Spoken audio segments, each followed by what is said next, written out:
do enjoy that success. OTB AM on OTB Sports Radio, Ireland's first and only sports radio station.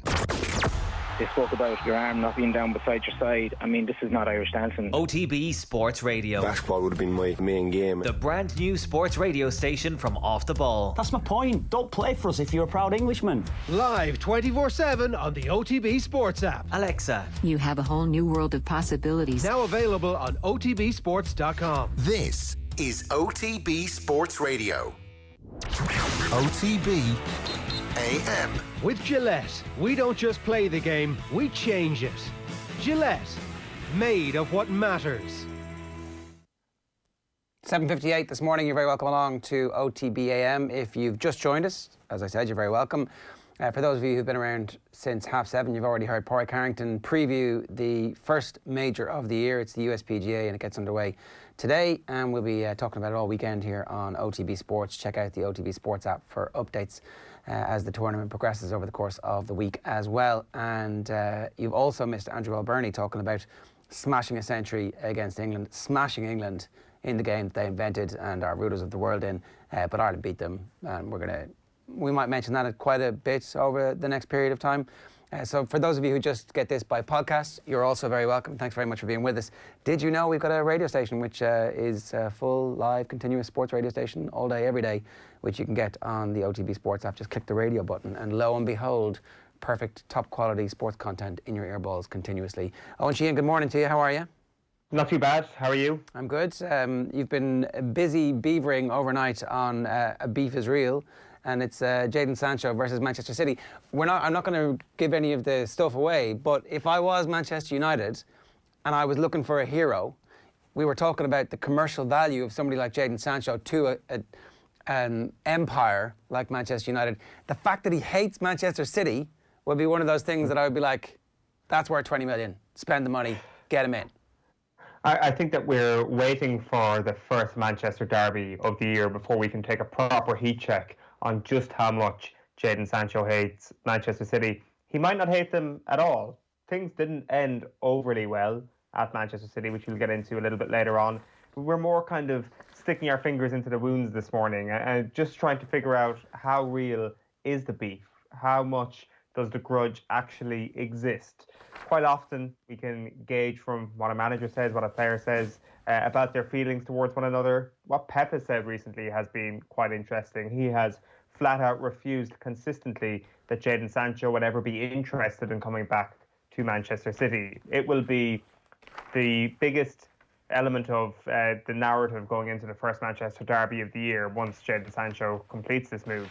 Now, could be like what a plot twist it will be this summer for Manchester City to swoop on in and actually gazump Manchester United on this. It's not going to happen. It's not going to happen because Pep Guardiola probably doesn't feel comfortable going back in for Jadon Sancho at this point. But that would be the true way to get one over United at this point.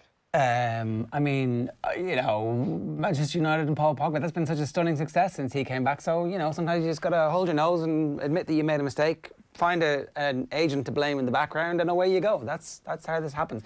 I don't want to ruin any more of this. We'll do it on The Beef is Real, which is coming up a little bit later on in the show. We're also going to be talking about transfer tittle-tattle on Deal or No Deal with Phil Egan. If you've got any transfer rumours that you would like debunked, or the credibility of it rated out of 10, where we kind of pluck that figure from the air, but it's about as accurate as most of the stuff you're reading in the papers at the moment, then feel free to get in touch with us. 087 9180 180 is the number. That's our WhatsApp number. Of course, you can leave a comment on the YouTube stream or indeed on Facebook. Use the hashtag OTBAM, and it's much easier for us to pick that out. We're going to start by talking about the big story, which essentially broke too late for the newspapers last night, which is a bit odd given the people who are involved have a full understanding of exactly how the news cycle works, unless that's what they wanted. So before I get into this, Owen, is this the biggest turn-off in Irish sport? The wranglings of boards and administrators? Is everybody reaching for their... I promise that we're going to sex this up as much as we possibly can to make it interesting and entertaining and vital. And it is absolutely vital in terms of the future of football. There is a battle going on for the hearts and minds of Irish football this week. And last night there was an extraordinary interjection into that debate. I'll get to that in a minute. But do people find this like the single most boring story, or am I just a little bit jaded by the whole thing? You're asking me for a sexiness rating on the whole FAI. Yeah. Give me the Eoin Sheahan sex appeal for this story. It's a 3. Like ordinarily, if this was if it involved all Niall Quinns, or it was a selection of former footballers, so it was Niall Quinn at one side and Roy Keane versus the other, or Mick McCarthy somehow. McAteer writing, put it in your book. Level. Put it in your book. Then you would have something. The point here, and the really disappointing thing from a sexiness point of view, is that people just don't really care about your Gary Owens and your Jerry McInerney's. I hate to put it bluntly. Your job is extremely important. You have the future of Irish football in your hands, and everybody cares deeply about the future of Irish football. But a late night statement would have just been so much more juicier if these were people who had a higher sexiness rating. You're right. There's also, of course, an element of people being jaded by this, but it's kind of like home stretch territory, with a big council meeting this week, a big year, big month, I should say, with the EGM coming later this month as well. So, no, I like at the same time, I still think a statement being released at whatever time it was, 11:30 last night, or at least that's when it was published on various news sites. There's an appeal to that for sure.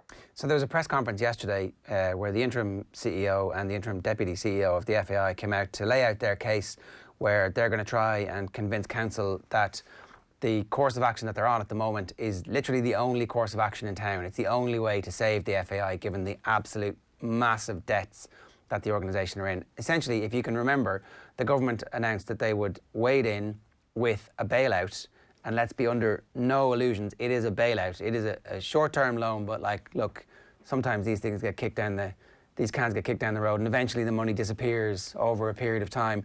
And it's another government in the future's worry about whether or not they give 30 million or whatever it is to the FAI. But without it, the FAI is going bust. There's no way around that. Like that was certainly the way that it was painted at the time. And everybody who was involved in the conversation said, we need this deal, otherwise we're going bust. They did the deal. They signed a memorandum of understanding. It came with terms and conditions. Some of the terms and conditions were that the term limit for people involved at the senior levels, particularly at board level of the FAI, had to be capped at 10 years. So you couldn't sit on the board forever and ever and ever and ever and like be mates and, you know, not really hold things up to account. There had to be fresh blood in, and that the constituency of that board needed to be half and half people from the football family and half outside independent directors.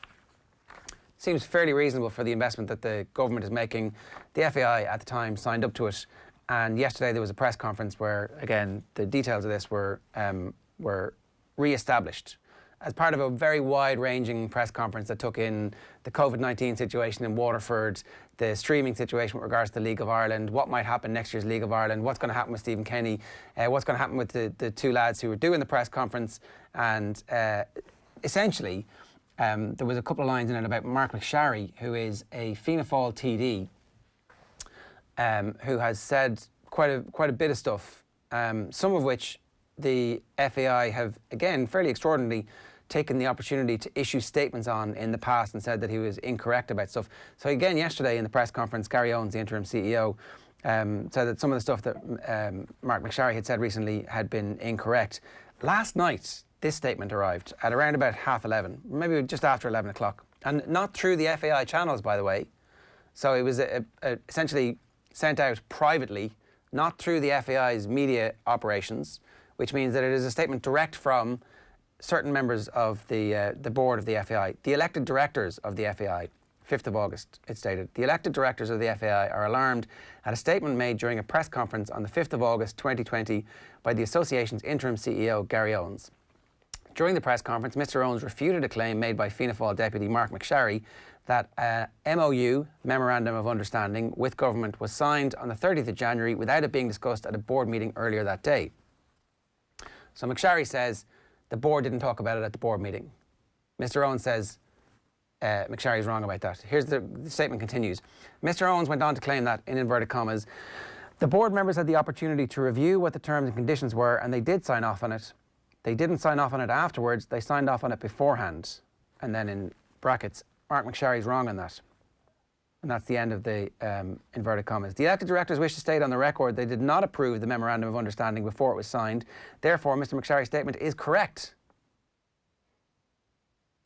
The facts are, they only received a draft copy of the MOU at 9:02 a.m. on the 30th of January and immediately raised concerns regarding some of the conditions with the chairman and received no reply. The elected directors listed below are calling on the interim CEO to immediately clarify his comments, his remarks. Signed Paul Cook, John Finnegan, Martin Herity, David Moran, Jerry McEnany, Joe O'Brien, Richard Shakespeare and Ursula Scully. So, calling on the interim CEO to clarify his remarks. It's the board are saying the CEO has now got something wrong in public. That's about as serious a rift as I can remember in any sports organisation going back a long period of time.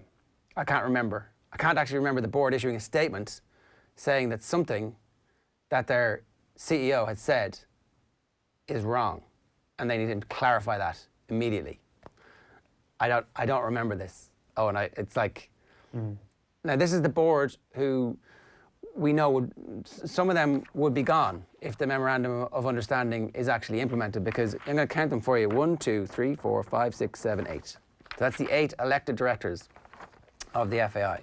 So the independent directors haven't signed this. And we know that 8 into 6 doesn't go. At least 2 of them are going to be gone if the Memorandum of Understanding, where it has to be a 6 and 6 makeup, changes. So that was pretty interesting stuff. Let's hear from Niall Quinn, because he was asked why he thinks there's still a case of hysteria around the FAI.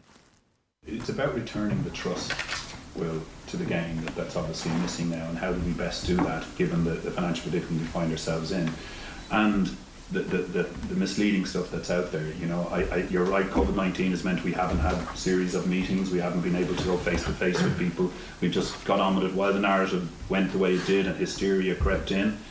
Both politically and you know in media in general, we try to remain diligent, get the best position on the table for discussion, and the Red Cow on Friday will be a big day.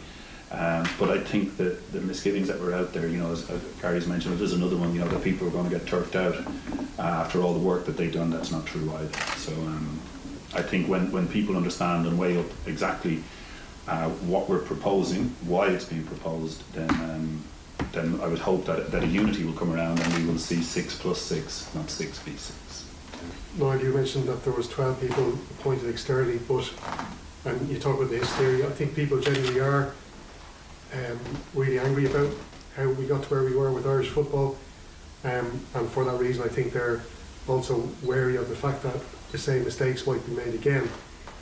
And you know, from that viewpoint, you know, the 4 roles that were appointed internally were key roles. We're talking League of Ireland Director, Chief Operating Officer, Commercial Marketing Director, Head of Grassroots. And one of those roles is taken by Rhea Walsh, who we found out recently that had done work personally for John Delaney. So the optics of that aren't great. And I would just wonder why those roles couldn't have been, with the appointment of those people, couldn't have been a little bit more transparent. I think that's what people are wondering. Okay, I'll tell you what we did. I mean, we came in, we arrived in February, and effectively we got involved with the staff pretty much straight away. We got everybody engaged in what we would call a bottom-up process, which was, we asked them the question, what would your unit look like if it was perfect? We were trying to develop a new strategy for the association. We brought in 2 external groups to actually help us with that. Eoin Clancy, who was an external strategic consultant, and then we brought in Archers Perstein, who were doing the CEO process as well, to review some of the capabilities and the competencies that we had. And broadly speaking, 3 or 4 people came up through the system and that were exceptional in terms of the assessment that we would have had, and there was an independent assessment there. We wanted to give a message in that part of the association that if the talent was in here, we were going to promote from within, because there was a pretty poor culture here and a serious lack of confidence in the team that was in place. And we felt it was important, if the talent was there, which was independently assessed, that we would actually promote them. At the same time, when we sat down with Stephen Kenny and we asked him the same question, we've actually recruited and brought in people on the football side. So we've actually brought in 12 external people on the football side. If you look at the senior leadership team now, there's 10 on that team, including the 8 appointments that we would have made. There's myself and Niall that are there at the moment on an interim basis. There's Stephen Kenny, who actually is sitting in when it suits him, to be honest with you, in terms of the role that he would have. And we've 2 people promoted from internally. So on the senior leadership team, there's 50% of that team is new. On the international team, we've taken in actually 12 people. So we've actually assessed the skills that we required on both sides. And there was a balance between promoting the people internally that have the skill sets to do it and actually looking for external support where we felt we needed it. Right, so that is the interim chief executive and deputy interim chief executive at the FAI yesterday, addressing a bunch of different stories. In fact, they were talking about what's going to happen with the European Nations League. But essentially they were there to try and rally support for their pathway to try and take the association out of the debt crisis that it faced when the government did a deal with them. And we'll be coming back to that story a little bit later on. If you want to get in touch with us this morning, you can WhatsApp us. 0879 180 180 is the number. We will have more on the story a little bit later for you. We're going to hear from some of the key people involved in the drafting of the Memorandum of Understanding. We'll also hear from some of the critics of it a little bit later on the show. In the meantime, Shane Hannon, good morning to you. Morning, lads. How are you keeping? Yeah, good.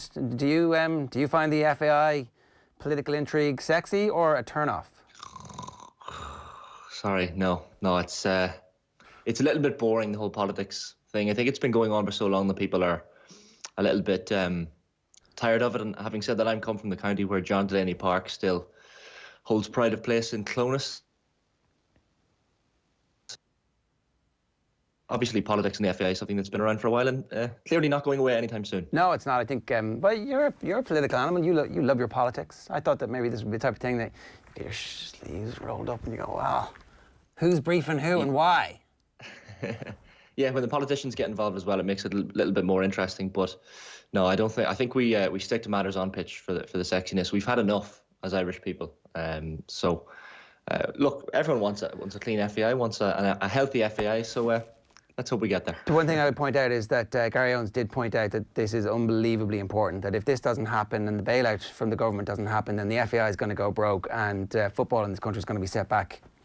Now, his critics will say that, of course he would say that, so let's wait and see. And maybe the 8 elected representatives have an alternative plan to access these funds on behalf of football that will keep the government appeased and that will also provide a plan for the future. And look, we're going to give them the opportunity to have their views aired over the next while as well. It is an extraordinary interjection into the debate that they have made this statement where they are calling on their own CEO to clarify his remarks. Again, I would hasten to add that this is a fairly unprecedented situation as far as I can remember in Irish sport. What else is going on, Shane?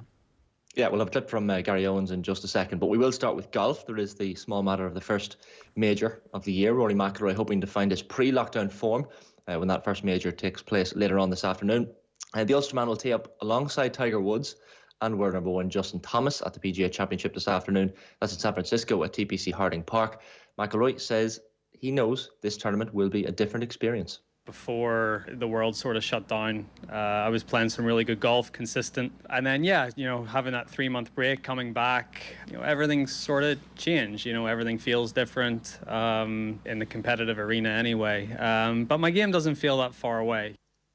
That man I mentioned, McIlroy, will tee up alongside Tiger Woods, has no concerns, meanwhile, over his preparation for this tournament. The American has only made 1 competitive appearance since the sport resumed amid the coronavirus pandemic in June. Despite his lack of action, Woods is in a confident mood as he chases a 16th major. Obviously, I haven't played much competitively, but I've been playing a lot at home. So I've been getting plenty of reps that way. And this is what I've been gearing up for. We've got a lot of big events starting from here, so looking forward to it. This is going to be a fun test for all of us. The groups are really exciting, actually, for this tournament. Open winner Shane Lowry among the afternoon starters in a group with Gary Woodland and defending champion Brooks Koepka. Lowry goes out just after 4:10 Irish time this afternoon. McIlroy is out just after 4:30. Graham McDowell, meanwhile, tees off alongside Bubba Watson and Matthew Wolff. That's at around 9:25 Irish time later on this evening. And meanwhile, United States captain Steve Stricker will still get 6 wildcards for next year's rescheduled Ryder Cup. He was initially given the increase because the coronavirus pandemic had forced 11 events on the PGA Tour to be cancelled. Even though tournaments have now restarted, Stricker will be able to select half his team for the contest at Whistling Straits next year. Some Europa League soccer news as well this morning. Manchester United boss Ole Gunnar Solskjaer says he's not made a decision on his goalkeeper for the rest of the tournament.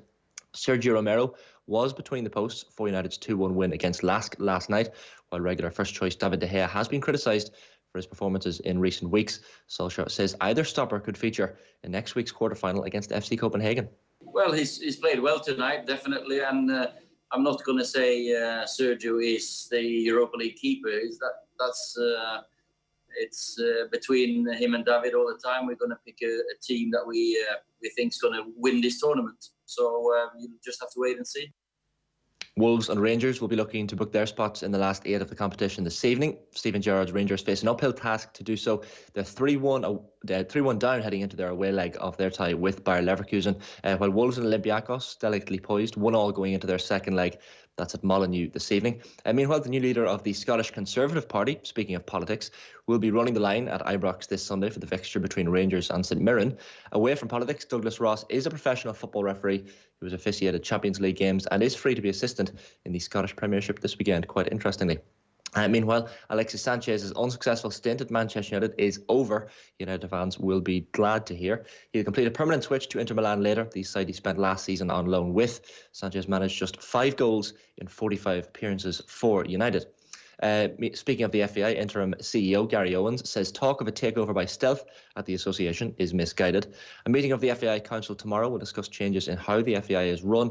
Owens says those changes are necessary to secure state funding, or else the FAI could collapse. But he says suggestions that outsiders are taking over the association are plain wrong.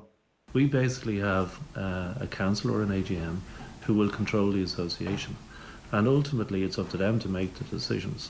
But you do have people like the Bank of Ireland and others who are prepared to give us a significant amount of funding to help us survive and thrive, and it's critical that we get that, because if we don't, third parties will take over the association and the alternatives are not pretty.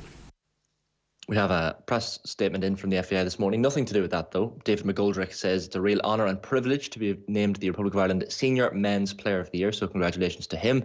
The Sheffield United striker scored his first international goal, of course, this season and played 529 minutes in the green shirt. Alan Brown has been awarded the Young Player of the Year prize, so congrats to them both. Nathan Ake has joined Manchester City from Bournemouth in a deal worth £41 million. The defender has signed a 5-year contract with the former Premier League champions. Ake, who has just suffered relegation with Bournemouth, spent 3 years with the South Coast club. Some rugby news this morning. Leinster and Ireland have been handed a fitness boost with James Ryan's recovery currently ahead of schedule. The second row had been expected to be out for 3 months after having surgery on his shoulder, but Leinster coach Leo Cullen says Ryan is now in line to return in the middle of next month.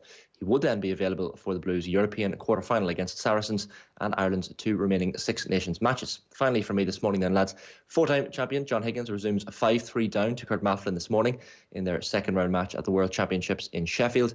Last night, Mark Williams took a 5-3 lead of his own over Stuart Bingham. They will resume this afternoon. This morning's other match sees 3-time Crucible champion Mark Selby face Sean Murphy's conqueror Napan Sankam.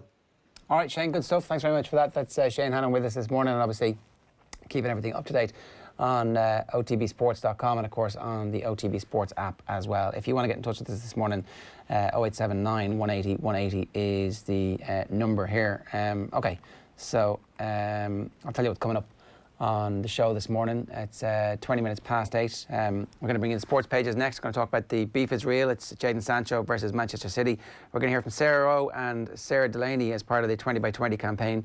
Sarah Delaney is a competition winner and Sarah Rowe has been mentoring her for the last period of time. Talking about the PGA Championship, going to preview that with Joe Molloy from Golf Weekly and Deal or No Deal with Phil Egan. We're also going to have a debate on the future of the FAI with 2 of the politicians who've been up front and centre talking about this recently. Mark McSharry and Shane Ross are going to join us just after 9 o'clock this morning, so looking forward to that. If you've got any questions or if you want to hear anything about the football, if you have any questions for the lads, 0879 180 180 is the WhatsApp number to get in touch with. Why don't we do the papers now? OTB AM. Right, going to start with OTBsports.com, Arsenal have behaved grotesquely. Was there a way to prevent the sackings? This is the news coming through that Arsenal are having 55 redundancies at the Emirates, including their head of recruitment. Rory's at his best when he has something to prove. It's Pádraig Harrington. Great piece with Pádraig Harrington last night where he broke down exactly how the US PGA is going to be won this week. Leo Cullen, everybody wants happy and content kids, talking about dealing with children with autism. And McIlroy, major drought doesn't keep me awake at night. So Rory McIlroy not having sleepless nights. Wait until he has kids and then he'll have sleepless nights. That'll be nothing to do. Absolutely nothing to do with majors or otherwise. I'm going to bring you through the back of the tabloids here. Gun-fired, 55 redundancies at the Emirates to save the equivalent of Ozil's wages for 1 month, leaves players gutted. Does it leave the players gutted? Neasy does it for Lingard as UEFA backs BLM protests. So that's Black Lives Matter's protests are going to be okay from as far as UEFA are concerned. And former GA President Liam O'Neill says that a call needs to be made very soon on the inter-county season, with crowds limited to 200 for at least another 3 weeks. The prospect of staging the championships in front of large attendances this winter appears increasingly remote. We need to have an open and honest discussion in the GA of whether a championship without crowds is justified. It's the first time I've heard anybody talking about that. We'll come back to that in a moment, Owen. No hiding place, Rory McIlroy in a mask. Rory ready to make some noise. Martial's last gasp winner. Man United beat Lask 2-1 last night, but they were already 5-0 up on aggregate from the first leg, so they did not care. Ireland switch. Mark McCadden has this story from yesterday's press conference as well, that the fact of Ireland going to Sofia at the start of September now looks very unlikely, so it's more than likely going to be a neutral venue or the game will be in Dublin. And Gareth Bale has been axed by Real Madrid for tomorrow's Champions League second leg tie at Manchester City. Humiliated is what one of the newspapers says. Sofia in doubt. Kenny's first game may be in the Aviva. And if it's not safe, we just have to follow that.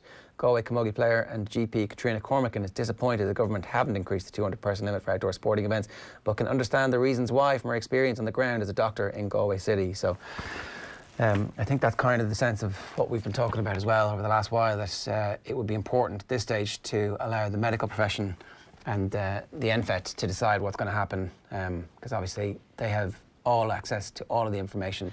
Bale humiliated by Zidane is the story from the London Times. Maybe they want Bale back in England and they're taunting him to try and get him back. Good for selling newspapers. Arsenal cut 55 off-field jobs. And park race for Marathon Elite, a multi-lap race between the world's fastest marathon runners in one of London's Royal Parks, is expected to replace this year's mass participation Virgin Money London Marathon. So a little bit of lateral thinking to try and get marathon back on the agenda. News not good in cricket either. The ECB counts the cost of COVID. Cricket braced for job losses with a 182 million deficit feared. Arsenal's head of recruitment among 55 redundancies. Outrage, that's the headline on the back of the Irish Sun. Furious Arsenal acts 55 staff. Club blames COVID-19 crisis, but Auba is set for huge rise. Ozil still on 350 grand a week. We're in it to win it. Jesse Lingard, he's back. That's 2 goals in his last 2 games. This guy's on fire, just at the right time, when there might be a move in the offing. Home is away. Stephen Kenny's first match as Ireland boss. An away game against Bulgaria. It could be at a neutral venue or even in Dublin.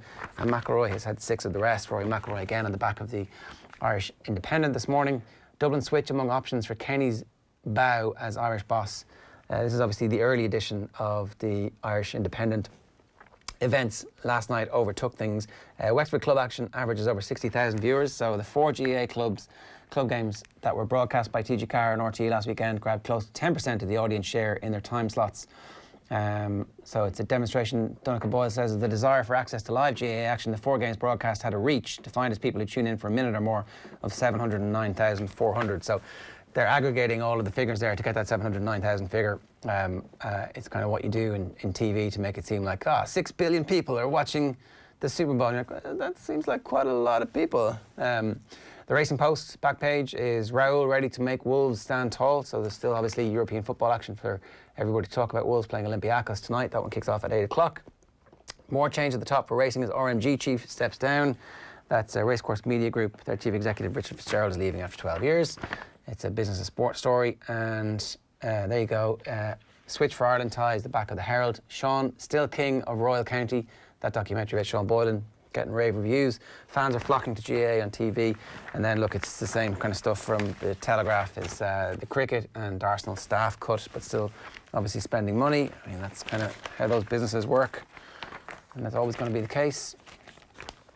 McIlroy out to rekindle that winning Harding Park feeling.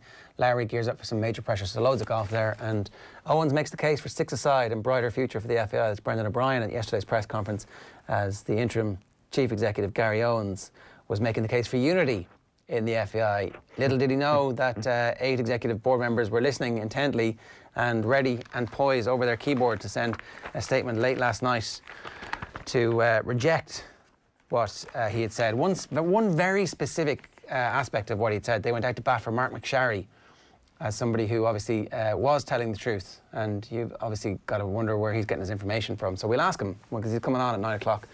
Divisions grow over rescue package for FAI. Owens fails to ease tensions ahead of meeting of full senior council. John Fallon, obviously being briefed by people as well about the tensions in the background for that one. So, Eoin, where are we starting? There's a lot going on, isn't there? Will we start with Arsenal? Like this situation yesterday with 55 jobs lost, we're starting to see the extent of where these jobs are going to be lost, who's going to lose their jobs, and where they're going to actually target to make up these 55 jobs. Like you made a point there that like these businesses are always going to operate in this manner. I'm not sure if that necessarily is the case, and I'm not necessarily sure if Arsenal need to operate in this manner. I think actually it's needless entirely. I don't think that this is this reflects well on Arsenal whatsoever. On there's so many different things that you can feel angry about when it comes to this. Initially, you can feel angry about the overpaid players. You can feel angry that Mesut Ozil is earning £350,000 a week, which is one way to look at it.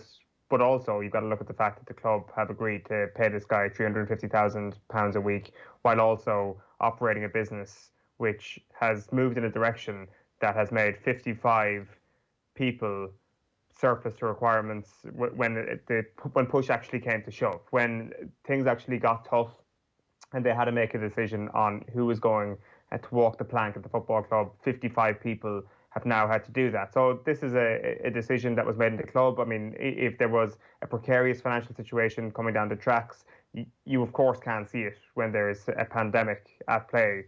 But there is a precarious financial situation at play here before the pandemic. There couldn't possibly have not been if 55 people are now leaving the football club. You can look higher than Mesut Ozil. You can look at the net worth of the owner, Stan Kroenke, which is something around $8 billion. And you can wonder why they couldn't move things around a little bit more to ensure that 55 people keep their job. Like the issue with this, like if you say that this is how football clubs will operate all the time, is that Arsenal will probably go out and do a handy photo op at some point in the next few months where they're engaging with the community or they're doing charity work or something like that. At least we now know that that is all just a PR stunt, that they don't actually care that much about things that don't affect them directly on the football pitch, that the people who work elsewhere in the football club actually don't matter as much as Mesut Ozil and his £350,000 a week contract. It's interesting as well that they're moving in a direction now where you see the head of recruitment, Francis Cahill, has also lost his job. Like he's the guy who's recruited the likes of Hector Bellerin and Gabriel Martinelli and Fabregas as well. There are 3 of the names that have been brought up over the last day as people that he's identified as talents to bring to Arsenal. There was worrying signs earlier on this year that Arsenal are going to now follow a path where they're using agents a lot more, an agents-based model, and their relationship with Kia Joabshian is something that has been pointed out as something that may raise issues for Arsenal. It is now clear that that is the path they want to go down. Edu's relationship with Joabshian has been brought up, and they've got a close working relationship, and the idea of recruiting and building from the bottom and building a sustainable model is not something Arsenal are very interested in. It speaks to a club that are going in a direction that I don't think is very palatable, and you've got very little sympathy for the top brass at Arsenal if their on-pitch success continues to evade them at this point. Not a single neutral will get behind them. It's really, really disappointing. Like, why value your employees when you can sign Willian is their current stance, it seems. Yeah, as an Arsenal fan, what do you think of all this? It's fairly disgusting, to be quite honest. Like, when you have the opportunity to back your employees, The opportunity is there. We know that. We know that if you were going out to sign Willian, then you have the opportunity to save 50-odd jobs off pitch. They don't get paid anywhere near as much as he is going to earn. They obviously don't get paid anywhere near as much as Ozil. I'm very conscious of not pointing the finger at a current player because, I mean, you're going to take the money, as much money as you can possibly get. The fault is at the club for giving away that sort of money and then tallying that with actually sacking people. It's a terrible look for a club. The one thing you would have to say, though, is that how many more clubs are now going to follow Arsenal's suit? Like, it's a terrible look for a football club, but I wonder how many clubs are actually walking tightrope at the moment and wondering whether or not they should sack unessential staff, is how it seems that they'd use some of these people. How many of these clubs have actually decided to not issue redundancies because of the fact that it would look bad? Arsenal have clearly felt that it doesn't matter how they look because we're going to get rid of 55 staff anyway. And I wonder if this is going to be the first of many clubs that we see getting rid of staff. Yeah, I think you're going to see it. You've seen it already from rugby. Certainly in the UK, they've said that the crisis that they're facing is existential. And that was the word that Philip Brown used about the future of the IRFU as well. So obviously the importance of those games coming back. We see today in the papers the cricket are fairly similar as well. So no doubt the Premier League and the value of the rights is going to be up for discussion. And like sometimes some of these organisations are going to have to make these decisions, and the decision will be, let's keep the football product as strong as we possibly can in the hope that you can use that to kickstart other aspects of the business. And you're going to see these decisions being made, I would say, by a lot of those clubs who certainly have not made the Champions League. Where next, Owen? Where to next? Like, we can go to Gareth Bale next. You mentioned the GEA story on one of the back pages. I can't remember which one it was. The first time it's been mentioned that the Mirror, I think, had it. Yeah. What was the line there? This is Liam O'Neill. We need to have an open and honest discussion in the GAA of whether a championship without crowds is justified. I hope this is done well in advance of September 14th, before counties are training. Now, we should say that we didn't get to it yesterday, but James McCartan was saying that he knows that some counties are already training. So, essentially, I think what Liam O'Neill is saying is it going to be worth having an inter-county season if there's no crowds available? I don't know that we've got the clubs back as we really think we have. We're playing the games, but it's not the same. Let's not fool ourselves. This is not the same. This is different, and we're doing it fine. And I'm glad it got back, and I enjoyed going to the 2 games that I went to. And I went to a practice match, and I safely distanced. I spoke to people I hadn't seen, and that was nice. But I came back home and shut the gate, so I was glad to get back home. The messages from NFET was that we're not allowed to go to matches in more than 200 because we're not to be trusted travelling safely to the games and getting ourselves home if there's any more than 200. I mean, I think it's not that GAA people aren't to be trusted. It's that if you have gatherings over 200 and suddenly make it 500 and the whole country can go to gatherings of 500, then all of a sudden you just have this massive explosion in the number of people who are commingling and getting in and out of places. And it's not just GAA grounds. So anyway, I know that families are bringing children to summer camps and they're not keeping to their own family unit, so it's already happening, and that strengthens the argument for keeping it to 200. At least you're holding it to those numbers. So, look, Liam O'Neill is obviously a very level-headed individual who I think probably does express the views of a lot of people who are out there wondering if there's any point in having an inter-county season if there's going to be no supporters at it. Yeah, like, I mean, the inter-county season is obviously a very, very good television product, and it is a massive part of the sporting calendar here. I don't think that the idea of having empty stadiums should be the nail in the coffin for this sort of thing. I understand the finances that are at play here, that it's not worthwhile for the GEA and their coffers for this to proceed without fans. Like, I accept that completely. But is there not a greater thing at play here where there's going to be a year lost to inter-county football and hurling if the championships don't proceed? And they can proceed behind closed doors or with 200 people in a stadium if it was to happen in the morning. Like, it's interesting that we have had kind of signs that there was a lack of confidence now there will be an uptick in the people actually at stadiums to watch these games later this year, because we saw season tickets get cancelled this week. Like, we haven't seen John Horan come out and actually clarify whether or not the GEA are going to change their stance on empty grounds and whether or not they want to have an inter-county championship in empty grounds. That needs to probably be communicated over the next little while, because if John Horan doubles down on that, comes out and says, no, we still stand by this, we want to have 10,000-15,000 at GEA grounds, then you can put a pin in this year's championship and we can all move on with our lives. So it does. Just to talk about that, because Leo O'Neill talks about the... it appears now we're not going to have crowds at inter-county games. So let's examine the implications of that and say, do we want that? Is it vital to our mental health to have it? Are we going to ask all these fellas to train for 4 weeks and get knocked out? And we're going to train for 4 weeks for that? What proportion of the 30 million that it cost last year is going to be spent in that period of 4 to 6 weeks? Sport and health are inextricably linked. Would it not be sort of an irony if sport jeopardised health?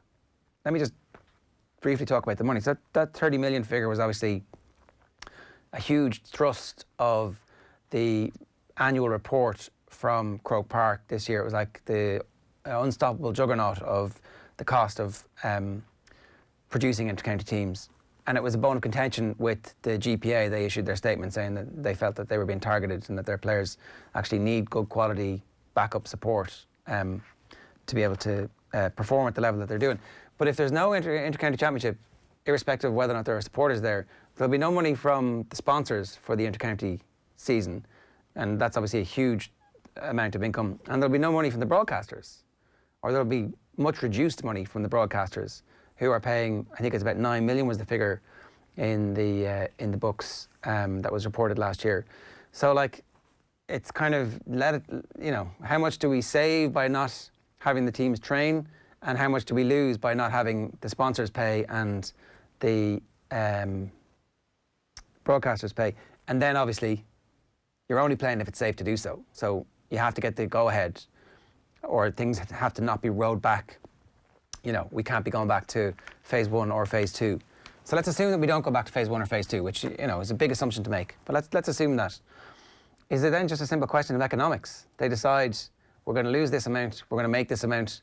If this pot is bigger than this pot, we'll go with it. But if the amount that we're going to lose is more than we're going to make, we cancel it. I think it should be about more than that, shouldn't it? It should be about more than just economics. Of course, that if the maths don't add up and you're going to lose a shed load of money, then of course you have to give due consideration to that fact. But if it's going to be a bit of a seesaw and you don't know how much you're going to make or lose, and you know what, it's not going to make a huge difference financially to actually push this thing forward from central level at least, then you have to play the championships. It is the centerpiece of your entire calendar. If you have the opportunity to play these games safely, as safe as possible, I should say, in front of no fans, if you can actually make that happen, then you absolutely should do that.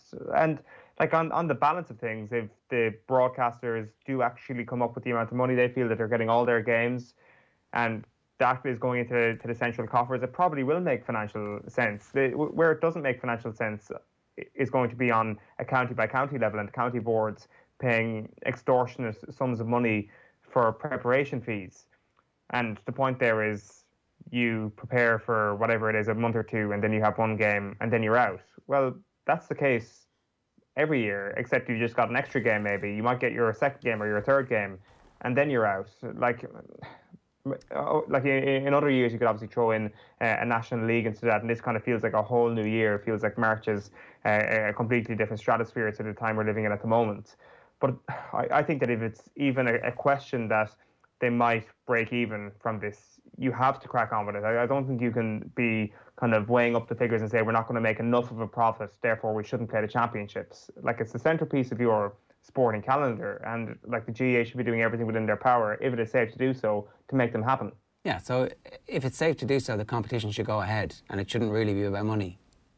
Well, exactly. I definitely, like, nothing can be about money in the year 2020, can it? Like, who is going to actually operate a very lucrative championship this year? Like, it's not going to happen. You're not going to make, you're not going to, like, so even on a year-to-year basis, the GAA would be looking at getting a few nice draws to ensure that they actually get a bigger wad of cash at the end. They're hoping for Mayo to make an All-Ireland football final so that their incredible fans are actually financing the GAA. You've got to hope for a bit of luck on a regular year. On a year like this, you are guaranteed to have no luck at all. The luck is already dried out. There is nothing coming your way on that front. Even on the Premier League's level, the whole point of resuming the league was to ensure that they did get the money that the broadcasters had promised them, and there was just such big figures at play there. It wasn't about making extra cash or taking advantage of a situation. And I think the GAA probably need to look at it in that way, that if they can get their TV money, you're doing very, very well to get that. And I don't want to use the line that, do this for the Irish public or whatever, that it'll improve the national mood. To be honest, some counties may actually have their mood diminished by watching their counties play. So I don't think that's the case. But I just think just for the sake of the GAA, it's your big competition. Make it happen if it is safe to do so. It doesn't matter that it's going to happen in front of empty stadiums. You know the other bit about counties are going to lose money preparing teams for the inter-county season. How about they actually just stick to a budget and they say, well, this is the amount of money that we have this year, and beyond that, we're not going to spend any money. So if it means that the players train wherever they live for the strength and conditioning and they don't actually get together, then actually, fair enough. If it means that you only have access to a certain amount of a backroom team, then you cut your cloth to fit your measure. And you live within your means as opposed to excessive spending that you don't actually have. Well, that would make sense, and that would make sense in every year that we've seen in recent times. The problem is, one county thinks that the county beside them is spending double what they're spending, and they suddenly have to spend this imaginary money that they don't have to catch up with the county beside them, who may not actually be spending that money. And that county beside them then think that the other county is spending that imaginary money, and they try and go toe-to-toe with them and getting that extra nutritionist or whatever it is to ensure that they actually do manage to kick an extra few points at the weekend. It is 8:43 this morning. It is time for us to give you an opportunity to enter our competition in association with Liverpool Football Club. The new jersey is out to celebrate Nike Football releasing the 2021, I'll get this right, the 2020-2021 Liverpool FC home kit. We're giving you the chance here on OTB AM to win a €100 voucher for the Liverpool store in the ILAC Centre in Henry Street in Dublin. The new kit is available to pre-order in-store and online right now, and it's pretty sweet. There are 3 ways of entering the competition this morning to be with a chance of winning. Share the show where you're watching us and tag @OffTheBall. Just retweet this morning's OTB AM on Twitter and tag @OffTheBall. Better still, WhatsApp us a screen grab of how you're watching or listening to the show at 087 9 180 180, and we'll announce a winner on tomorrow's programme. A reminder, OTB AM is live in association with Gillette. Good morning. Start with Gillette, giving you the confidence to tackle the day ahead. It is time for The Beef is Real.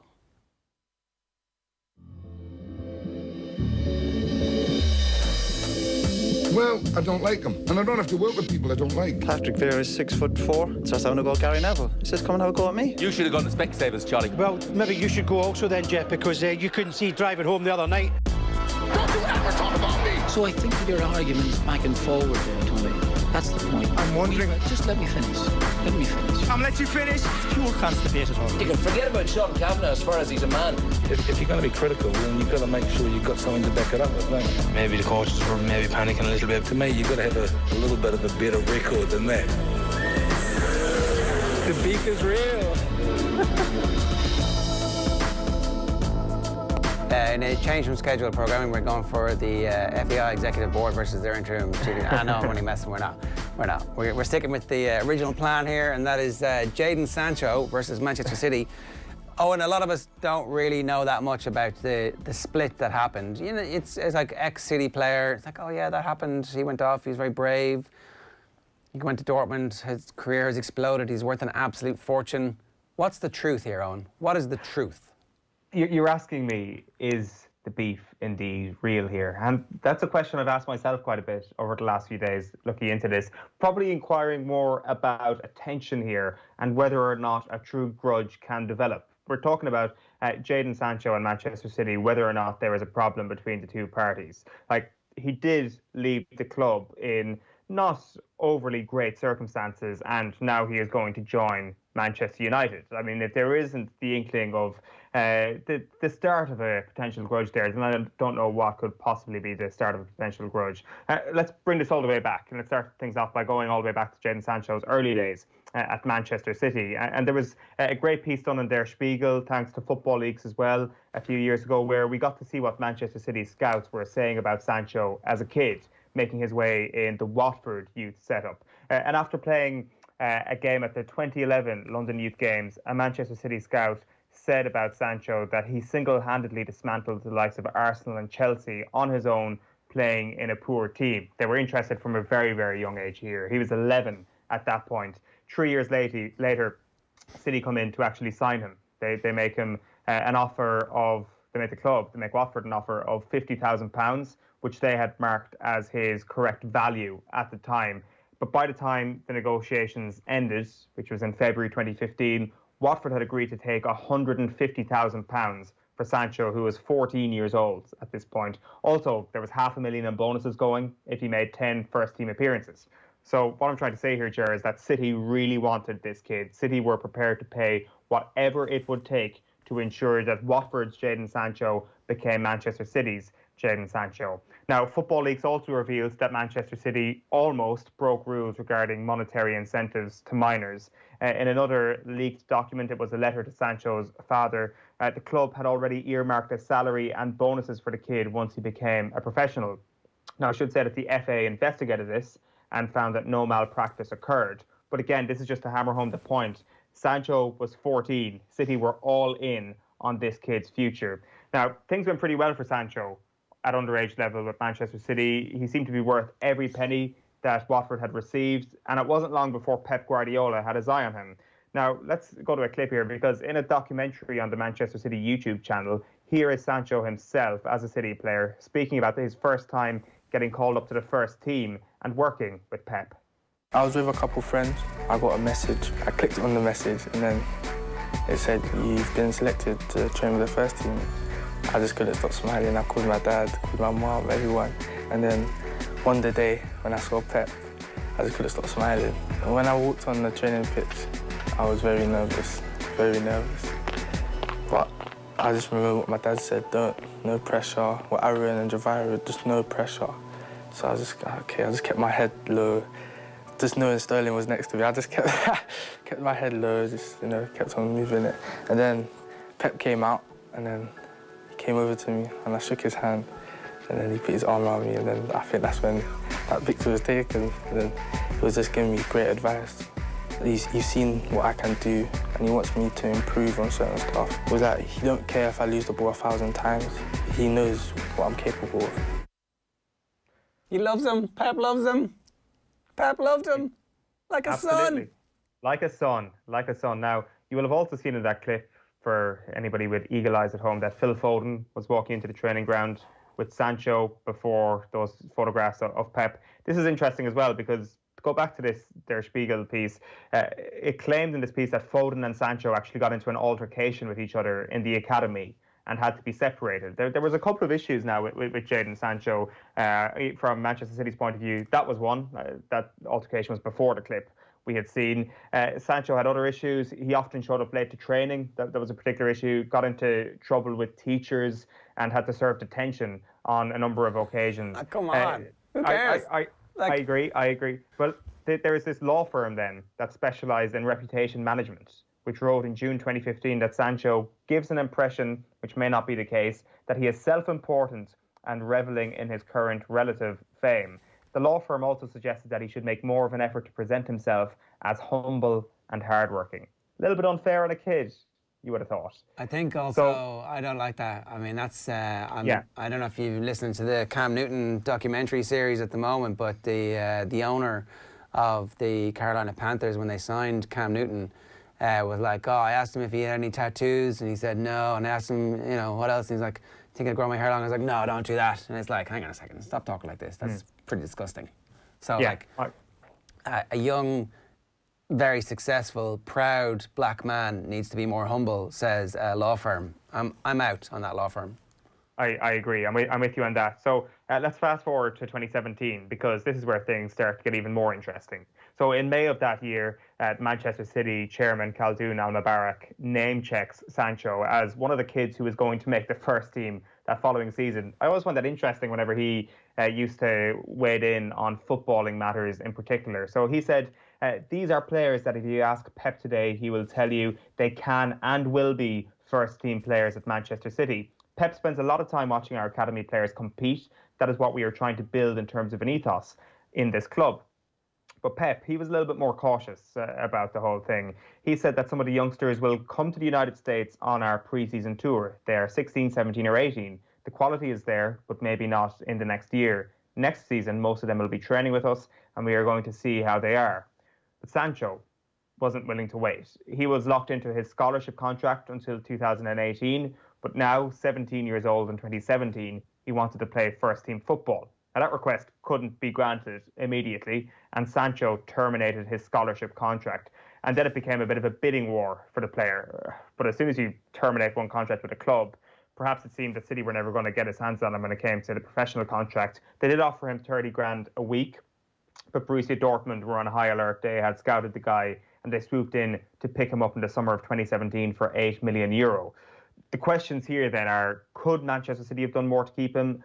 And should Manchester City have done more to keep him? And this is very interesting because on Sky Sports, shortly after the deal with Dortmund was completed, Craig Bellamy and Sam Allardyce were chatting about the situation. And here is Bellamy, who's got some good inside knowledge. Have a listen. For those who don't know Jadon Sancho, you need to know.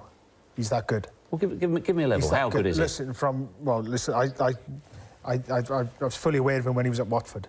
And then when he went to Manchester City, I remember speaking to one or two people at Man City as well, the head of development as well, and they couldn't stop raving about him. This is the first time I've ever seen any weakness from him, and that was...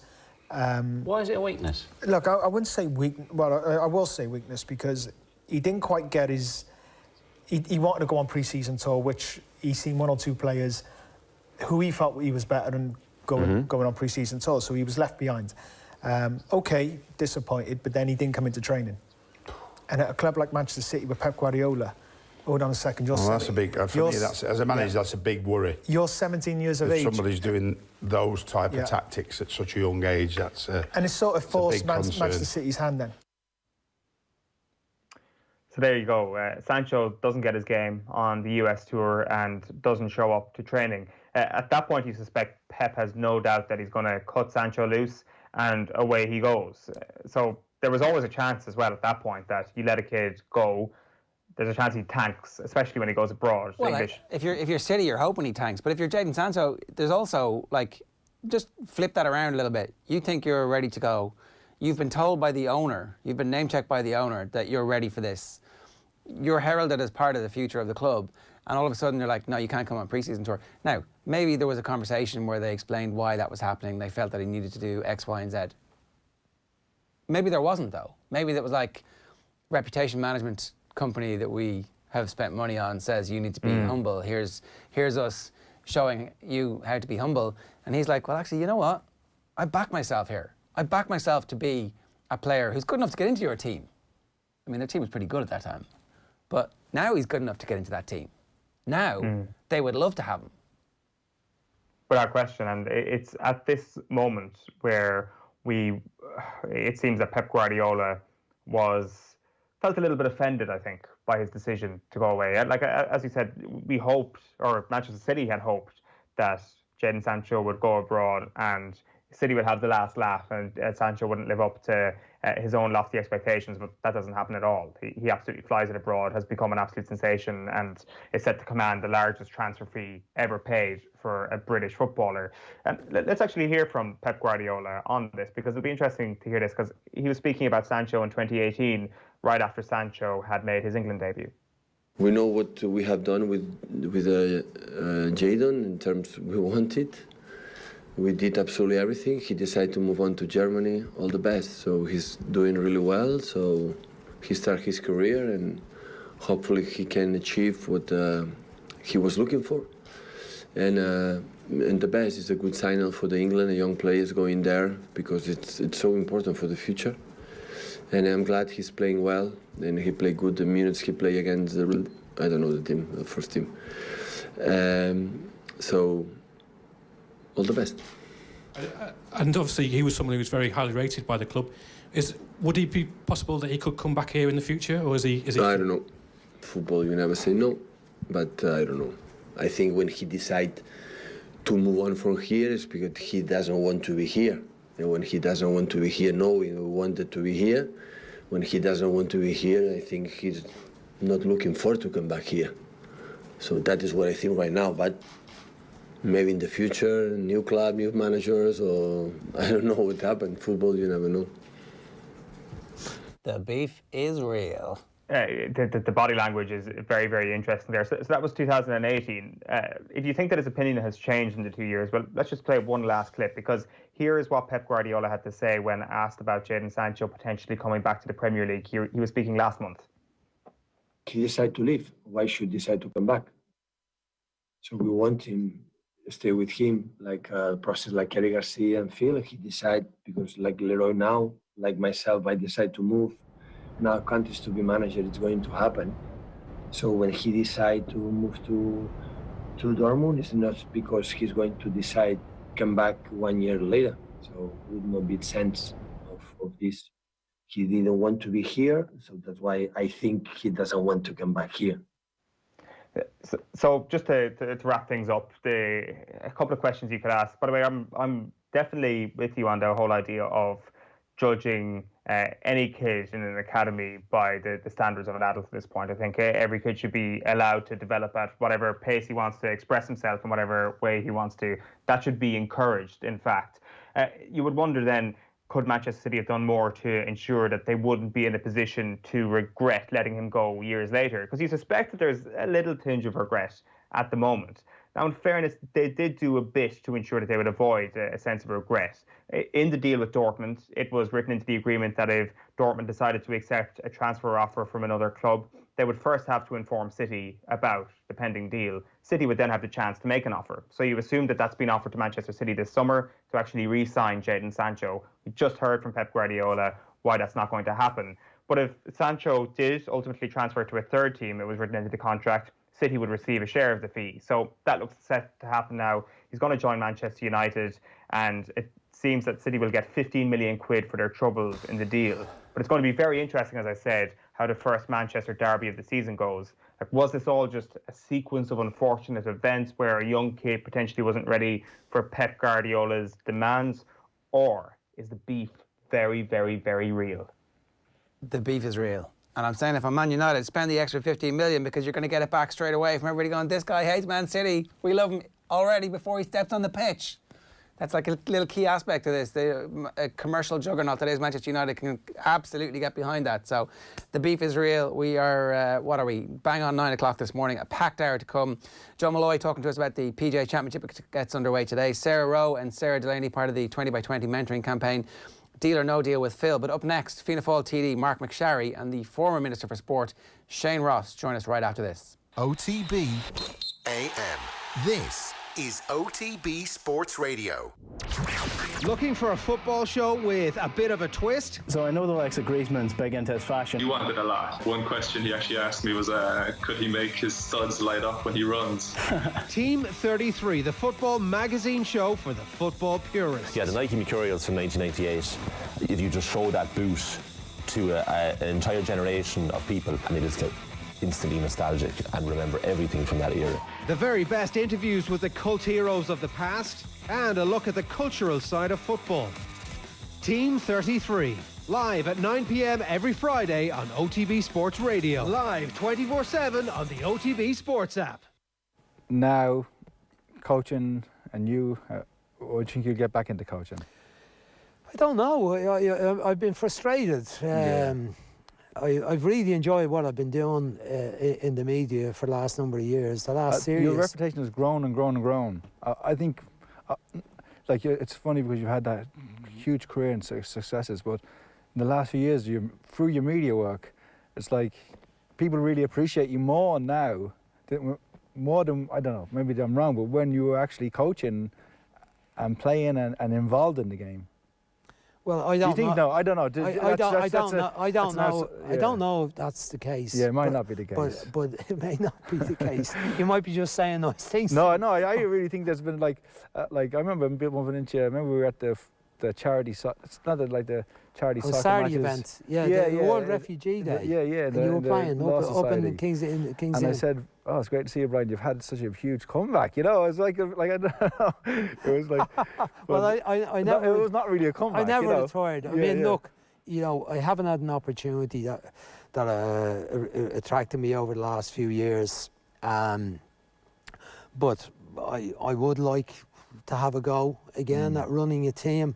But I enjoy what I'm doing and the opportunity to work in the media for various different people and to go to matches and to have to study the game while and stay up with what's going on in the game. It's marvellous, and that people think that there's a value in what you say is interesting too. But also to enjoy it and meet people and meet people from different sports and have a bit of fun around it as well, I think is very important. And I thoroughly enjoy it, but I'd enjoy coaching. Any little bit I do, I really enjoy it, and no matter what level it's at, just seeing people. And if you could only do one for the rest of your life, coaching or media? Coaching. I've been in the dressing room, been at the sideline of the pitch. I've stood on the sideline of Lansdowne a few times lately, working on the media side of it. You miss it. The buzz you get from just being at the sideline of the pitch, near the action.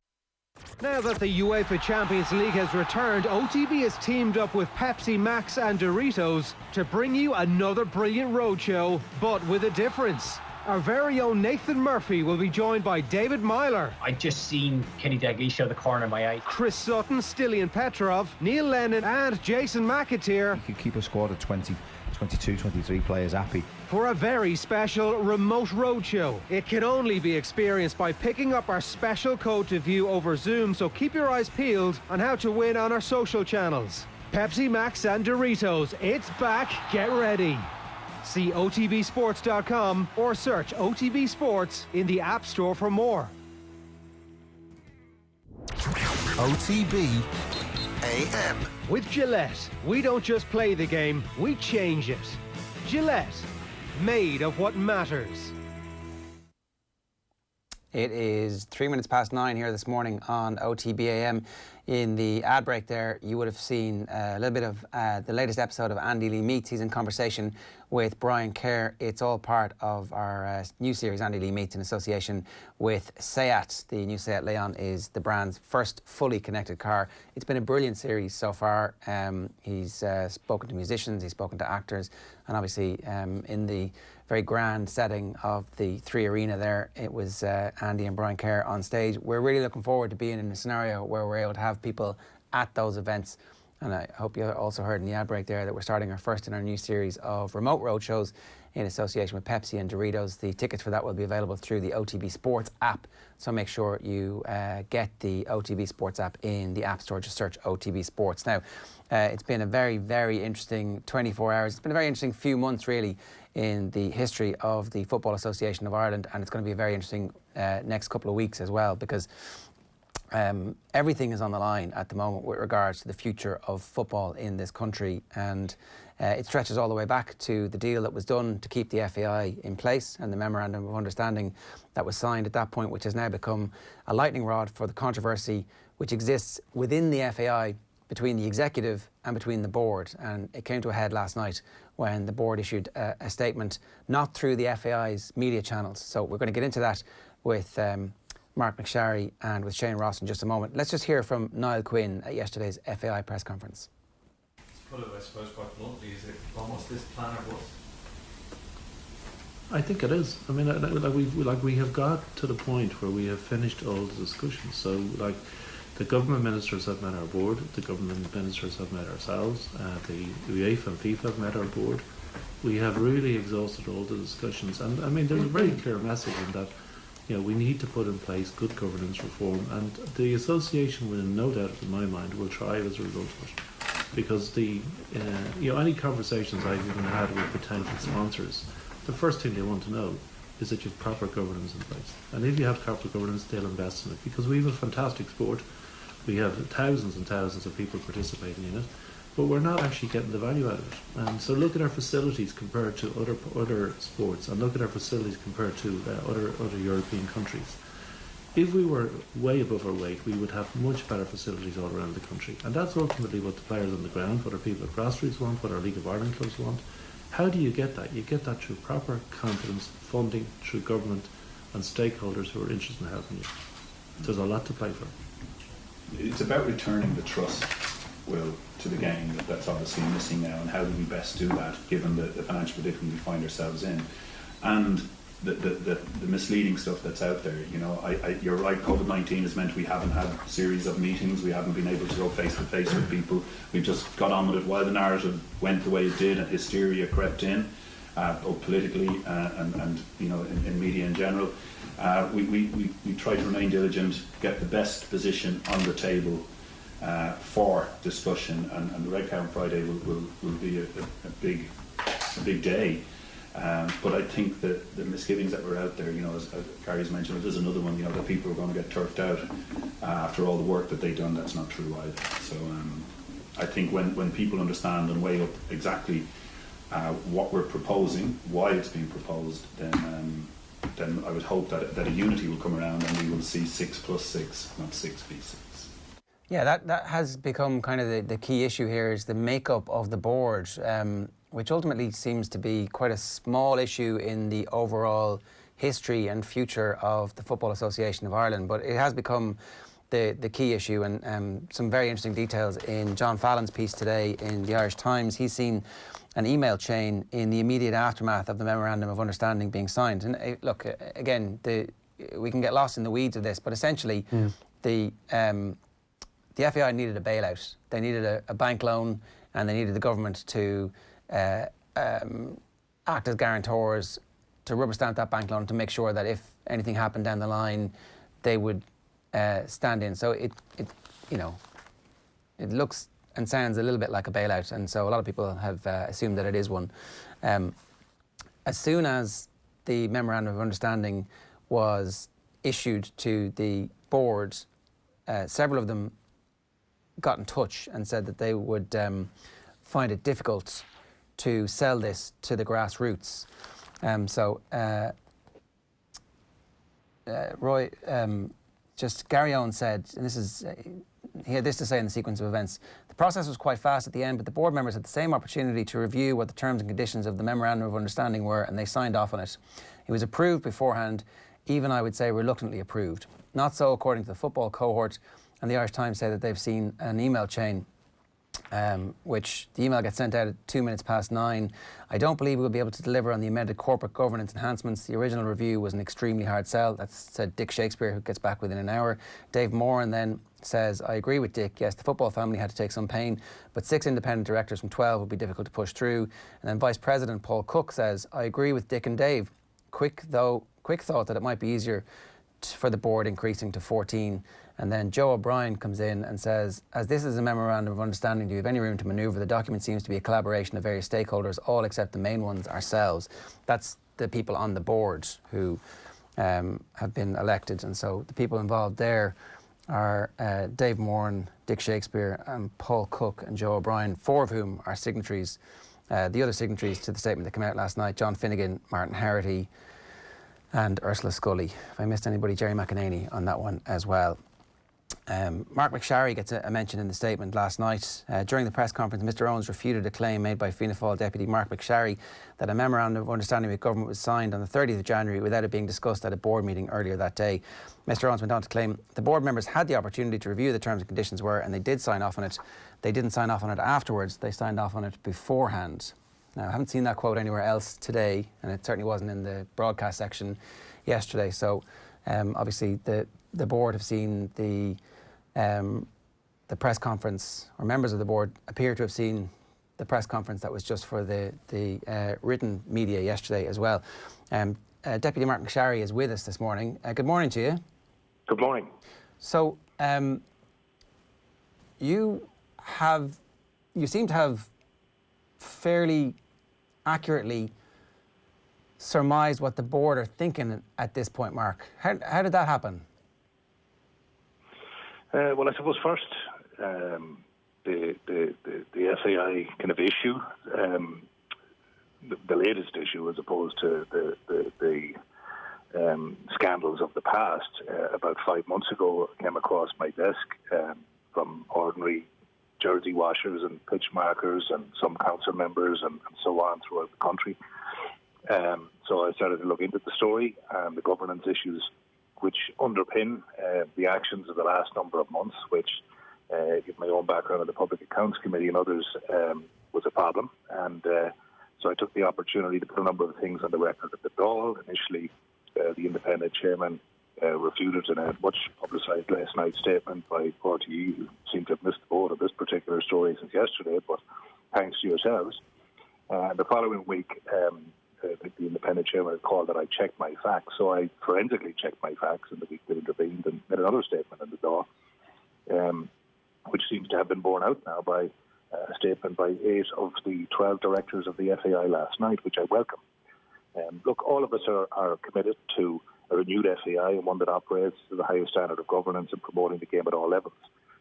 But sadly, what has taken place over the last 4 or 5 months has left an awful lot to be desired in the context of good corporate governance. And we were entering what we thought was a new era, but as things have been approached, as far as I'm concerned, it wouldn't pass the governance test by any objective analysis. Do you feel any concern that somebody from the board is briefing you, and that actually seems like the old politics of the FAI as opposed to something new? Like, why would the board be briefing a member of the Dáil when actually they can just make statements or have this out in the boardroom? Sure. I mean, if my primary sources were board members, I'd agree with you on that. They're not. That's not what led me into this story. But I was in a position to make contact with some board members in trying to underpin what I knew to be the facts, and I'm glad to see that that's borne out last night. So, I mean, we're not talking about a rogue member of a board here. I mean, what you had as a statement last night from 8 of 12, that's more than 2/3, which I think in the context of any board decision would constitute almost unanimity. But my sources have been throughout the game from the grassroots level right up to some. Sure, and I'm not querying why you got interested in the story in the first place, but clearly at this stage you have been putting stuff out in the public domain over the last while that has been helpful to board members, and they're effectively, it's a pincer movement between you and the board at this point, and so you're they're corroborating their own information, because otherwise how would you have known exactly when the board were given access to the memorandum of understanding? I guess this is important because it speaks a little bit to me when you say it's nearly unanimity. That's kind of the core here, that it isn't unanimity if there's only 6 of them. It's half and half, and all of a sudden you can't just get the old guard of the FAI to ramrod decisions through. Yeah, I just didn't follow you there, 6 of them. I understood 8 directors of 12 made a statement last night. They did, yeah, they did. Okay. And yeah. I was just making an analogy that to the average boardroom, 8 out of 12 would probably constitute unanimity. But look, what I'd say in terms of the 6 and 6, I mean, we know the history here with the Horan report, which then Minister Ross came out and welcomed and trumpeted along with Sport Ireland at the beginning of a new era. We all welcomed it indeed, where we were going to have 4 independent directors to add expertise to the board, and that 4 became 6 sometime between January and July. The only time I can identify where a change was after a meeting, someone with the department FAI reps, where it became 6 and 6, which was a departure from the Horan report, which had been welcomed by all the previous July. And then as a total outlier, if you took other sporting organisations where, for example, there were issues such as the Olympic Federation, boxing or athletics, you're looking at 2 independent directors there, and that's following all the reviews and so on. Sure. So I think that point was put to Gary Owens yesterday, and he said that none of those sports organisations have the same level of debt as the FAI. I'm sorry to labour the point, but just to go back on the board essentially putting stuff into the public domain through you and through Dáil privilege, are you not a bit uncomfortable with the fact that they're not doing that themselves? Like, why are they using your Dáil privilege to put this information on the record? I don't understand that. But I have no issue not using Dáil privilege to say the same thing. I mean, that's the first thing. I mean, a bit like yourselves as journalists, how do you get your information sources? How do we do work in politics in terms of making representations to improve situations? We get information, we put it into the public domain, we try and make representations to have it improved. It's absolutely no different. So you're happy to use the information that board members are giving you because you believe it's for the ultimate benefit of the FAI, is that correct? The benefit of football. I mean, whether Mickey Mouse or Donald Duck run the FAI is of no issue to me, provided it's run correctly. It's not about personality, it's about it being done correctly. And of course, in any information that would come my way, I'd need second, third and fourth sources, given the background with some of the issues in the FAI in the past. But the entrenched, the language, which is highly evocative at times, has been used about old guard versus new guard and this kind of thing, which Minister Ross at the time was very fond of. I have no agenda for any old guard any more than I have a new guard, but I do have an agenda in terms of governance. So you can't dress up the new era as good governance when I've proven beyond doubt and corroborated by 8 of the 12 board members last night. But hang on, sources, that's not how sources work, Mark. Sources, a second source is not the same source twice. Like if the board members are supplying you with information from a board meeting and we now see they're acting as a group because they've issued a statement as a group, that's the same source. Like ultimately that's the same source and it's serving their ends. Like you're literally just helping that group achieve their ends, which to the general public is protecting their asses, because what they're saying is they don't want 2 of their members to go down. The Memorandum of Understanding, which was signed by the interim CEO, who was given the power to do so by the appropriate democratic mechanisms within the FAI prior to that, saved the FAI, and it did at the same time agree to the board members going from 8 to 6 who are coming from the football family. And that group of 8 have given you information and they've said, oh yeah, he's telling the truth. And that's not a second source, that's the same source. No, I disagree with you entirely. I mean, in the first instance, you're assuming that I spoke to all 8. That's not correct. No, I'm assuming that they're acting as a group. Sorry, I said that they were acting as a group. They've issued a statement as a group. So they're acting as a block. That's clear that they're acting as a block at the moment. While I was on hold there, did you not read out an email trail before the signing of the Memorandum of Understanding? Yeah, John Fallon has an email trail. Yeah. Okay, right. So let's assume that that's correct. It's similar to an email trail that I'd have seen myself as part of my own research. But I think where you're coming from, is this Gerard or one I'm talking to, by the way? It's Gerard, yeah. Sure, sorry. I think where you're coming from here is that here's Mark McSharry as the Trojan horse for the bad guys of the past. I mean, there are some of the 8 football directors that haven't been around the scene at all. And I think that I wouldn't like to cast any aspersions on their reputation, so the expertise that they bring to Nobody's casting any aspersions on them, but they are acting as a block. They've issued a statement as a block. But they have. They have. And I'm pleased on a personal level they did, because when you had the interim CEO saying yesterday that I was incorrect, when I know I'm not, I have to say I was quite pleased that statement did emerge. But there are a number of things there. First and foremost, poor governance, by any objective analysis over the last 6 months in the FAI. Number 2, this 4 and 8 has become 6 and 6. And what's wrong with that? So let's just take that, right? So you're saying it doesn't happen in other sports organisations.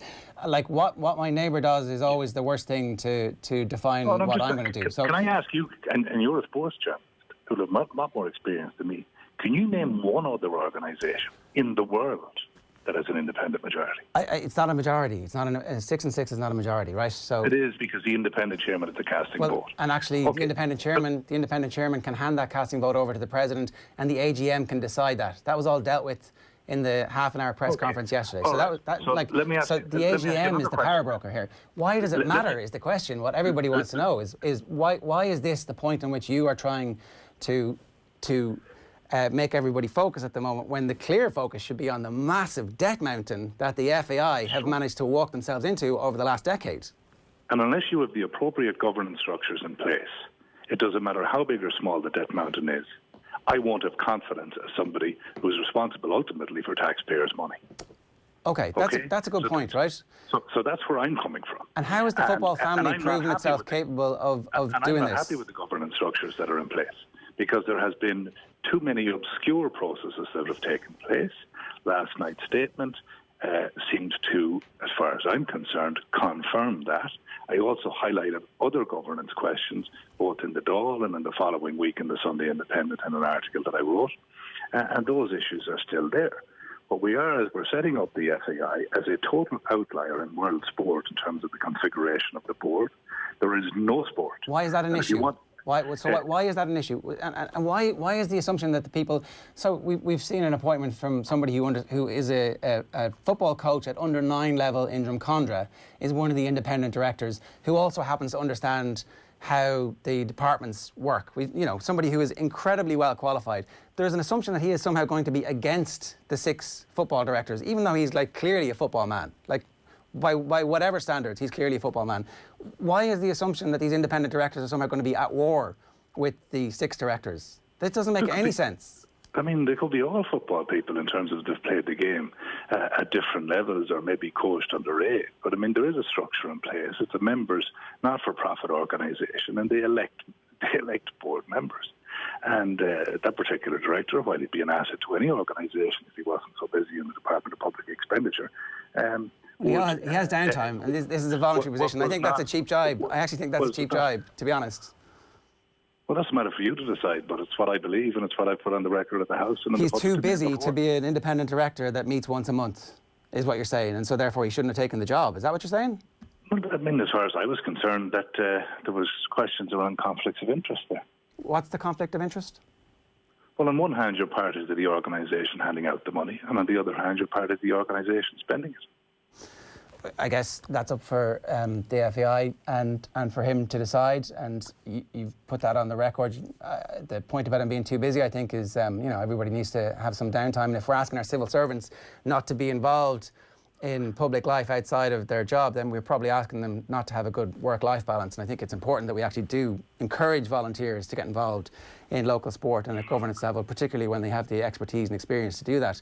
To go back to the question, which I haven't... The Minister in the department did say to the Independent last Saturday week that on the basis of his involvement in the board, he won't be able to be involved now in any sporting-related funding decisions in the department. So that's a delusion of the primary goal to facilitate a secondary one, and I don't think it's good practice. But I did point out at the beginning of this point that the gentleman in question would be a huge asset to any organisation. What is the issue with having 6 independent directors who are well qualified on a board? How does this actually weaken the position of football in Ireland? If your point is that football people should be in charge and in a majority position, or almost unanimous was the phrase, the 8 out of 12 is what you used earlier on. That was in the context of the statement last night. Yeah, but it's still 8 out of 12, which is exactly the scenario going into the future. So, that rump block, that block of 8 who come from there would still be, in your words, in a position of unanimity into the future if that situation was to hold. Which, this is an organisation who didn't display good governance for the last decade and a half. I think we can all agree that, right? Or the last 6 months. And so, as a matter of interest, Mark, I haven't seen you on the record for the previous decade when this was an issue. I haven't seen you address this point, and whether or not the current people were involved, they come from the same processes that elected the board for the last decade and a half that allowed the previous existence, the previous administration, to walk the organisation into the debt it has at the moment. Well, to carry that analogy through, it's like saying that the people that elected the government that made mistakes shouldn't be allowed to vote again. That just doesn't stand up, Chair. My point here is that it seems to me members of the board are giving you information to try and protect themselves so that the 8 doesn't become 6.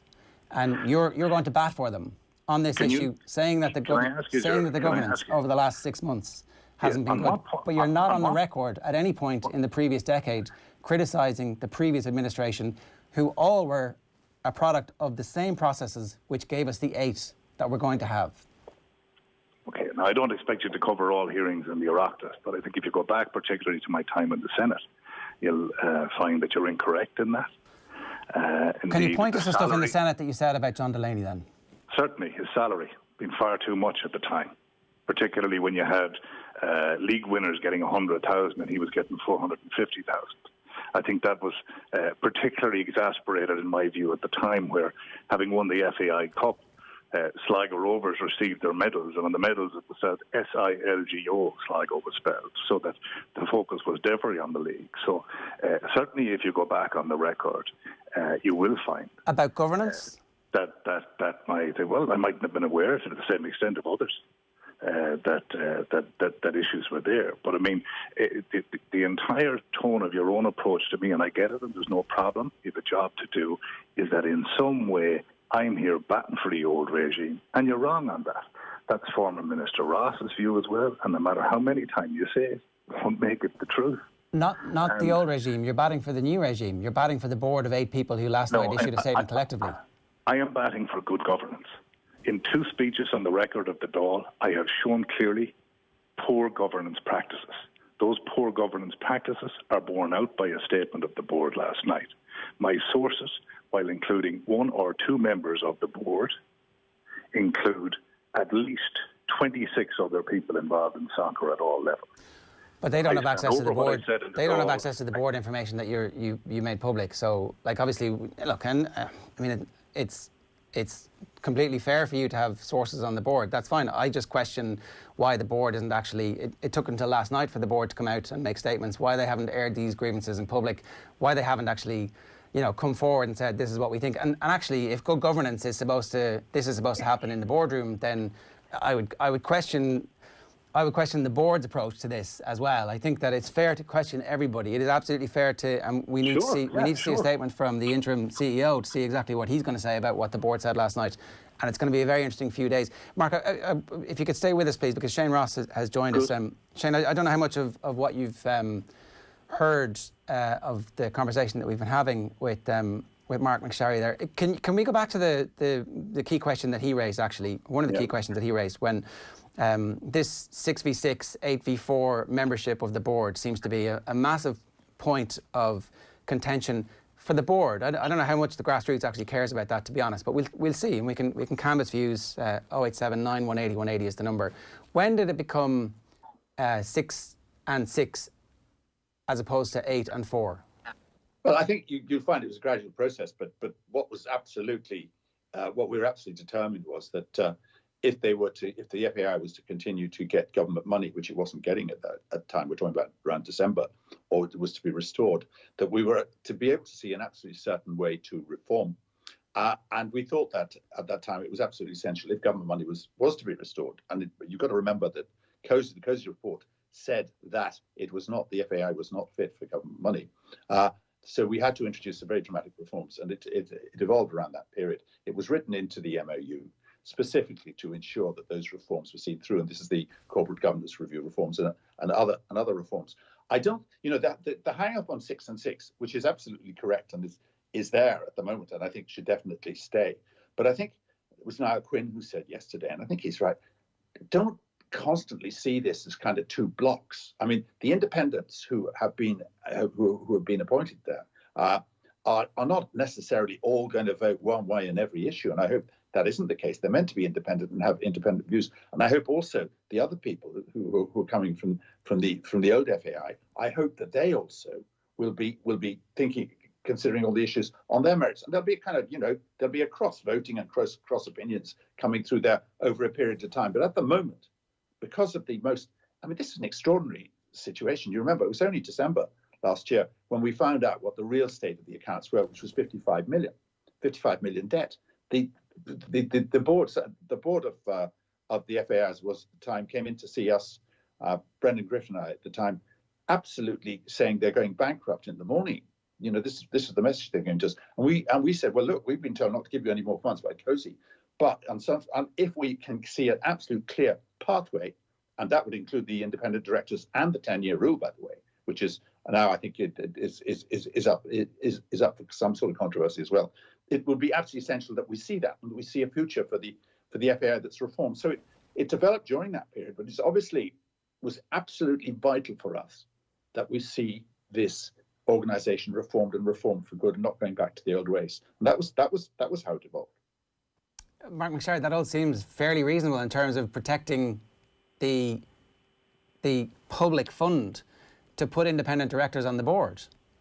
Sure, absolutely. And there's a precedent throughout the world of having 2 or 3, and what we agreed and welcomed, and the minister welcomed, was 4. But I'm interested to know from Shane, when precisely did it change from 4 to 6, and why? I think it changed. It changed precisely because the crisis was so great and so immediate, and we were in a situation where we were in a difficult situation in government where an organisation, COSI, an independent organisation, had said to us, "Look, they're not fit for purpose. This organisation, this is the FAI. Don't give them." They were actually sending out a message: "Don't give them money the way they are at the moment." And we were so interested. Our only interest, and I think Mark's is the same, and everybody else's, our interest is getting football at grassroots level, primarily, going and keeping it going, and not seeing a collapse of Irish football. Forget about the FAI for a second. And we said, well, what can we do about this? All right, they want so much money, but we cannot allow the situation to go back, and we've got to guarantee it. In fact, we've got to copper fasten it doesn't go back to where it was before, because 55 million in debt, where we have accounts just released, where we didn't know anything about it in the years before, was absolutely incredible. Now, this is essential. It's essential to have those independent members because they have had nothing to do with that past at all, and they have the interests of football at stake, as I'm sure the other directors have as well. But we don't want to see this division that we've seen here today. We want to see them all saying, "Look, we want to get football going." I mean, I just want to make one point, which I think is very, very important. Jerry McAnany, who I think is now saying he welcomed this MOU. I don't quite understand whether the others did as well, but he publicly welcomed it, the president of the FAI. I don't know whether he's saying now what the position is, but I would just say to him, I know he's got a different view, I think, from several others of the other directors who signed that letter. So there are healthy signs in that they're not a completely united bloc against bloc, but that's what we want to see. We want to see them all taking independent views. Mark? Yeah, the Minister, Shane alluded to there the 10-year rule on council, and we note from yesterday's press conference that seems to be a movable feast now, where those with longer service may be in a position to stay on. So was that envisaged as part of the MOU, that it was open to interpretation by the independent directors of the FAI? And if that's the case, does that mean the 6 and 6 is open to interpretation? Or what standing does the MOU have as far as Shane is concerned when it was put together? Well, I signed the MOU with Roy Barrett, as you know, so I had the standing of the government on that, the full support of the government for it, and I think have also got the full support of the current government, as far as I know, for that. It's up to them, of course, what they have. But let me just remind you what was in it. I think it was just the phrasing about the 10 years I got in front of me. In accordance with the recommendation 66 of the government's review group report, review and agree a process for the change to council membership. This is what was agreed, taking into account and acknowledging the service of current members with a view to retiring council members with greater than 10 years service by July 2020. That pretty plain. That was the intention, and that was the agreement, that they would be retired, and that was what was approved, and that was what obviously President McAnany must have approved, because he said in his statement afterwards, Jerry McAnany, he said, today's agreement will ensure the survival of football in Ireland. As an organisation, we must now remain focused on the fact that failure to reach today's historic agreement would have placed the FAI in extreme peril. And he went on to say, once again, I'd like to thank Ministers Ross and Griffin for their continued support for football in Ireland. We were all on the same side that day. And I don't quite see what's happened since. Nothing has happened since. Let me ask you what you think has happened since. Essentially, what's happened since is the reality of the board, the elected members going from 8 to 6 has become crystallised. A couple of those members of the board are going to lose their jobs. What else has happened since? Yeah, I think that's true. I think that may be part of what the agenda we've got now, where they say, to say it's crystallised, it was crystal clear to me, and I think to everybody else when I signed that, what going to 6 and 6 meant equality in those terms, and it made a few more independent directors. And certainly it was but it must have been crystal clear to them when they welcomed it, unless they didn't read it. And it must have been also crystal clear to them when they signed it then that some people who are on the board now have been, or on the board now, maybe been there 10 years, or been on the council, maybe there too long, and they may have to go off. But that is right and proper. That's good governance. The people after 10 years should go. And I'm sure that I think he's probably one of them. I don't know, Jerry McAnany, I think he's probably one. I think he probably, if he is one, I think he will gracefully retire like others. But there will be lots of really good people to take his place. And that's, we don't want to see a complete clean out of kind of everybody from everywhere in the FAI at all. We do want to see the board moving on and changing, as would happen in any company of this sort. But certainly in particular in this company, it's very important that we do have fresh blood because of the huge debt that they're facing, and we were expected to put a large amount of money into this, which we agreed to do, but it was conditional, obviously, on refreshing the board and the radical measures which we thought were so important for football. Mark, if it was up to you, would you be willing to die on this hill of the 8 and 4 or the 6 and 6? As in, would you be willing to forego the bailout for the sake of having 8 football people in the top tier of the FAI? No, I support the bailout, and indeed, as Shane will testify, I mean, we were calling for government support and government support for it, but the conditionality that was attached to that, I mean, most people accepted and expected that the governance review group, the Horn report, was going to underpin that, but we had this change from 6 and 6. If I could just say about the 10-year rule again there, and Shane has said that, look, we don't want to clean out everybody, and, you know, there's succession planning and knowledge transfer, which I'm sure is important in any company, and I'm sure Shane would agree. But what it effectively does, this rule, now it seems to be open to interpretation, and I'd like Shane to answer that, because they seem to be interpreting it now and changing the goalposts, and if that's the case, is the 6 and 6 changeable? But the point I wanted to make is, during the regime of the past that was bad, there were 3 in particular that stood up and were effectively ran out of the organisation: Brendan Menton, Brendan Dillon and John Byrne. And I know Shane will have met those and be aware of their story in the past. It would also exclude them, despite their courageous attempts to challenge the previous regime before it got totally out of hand.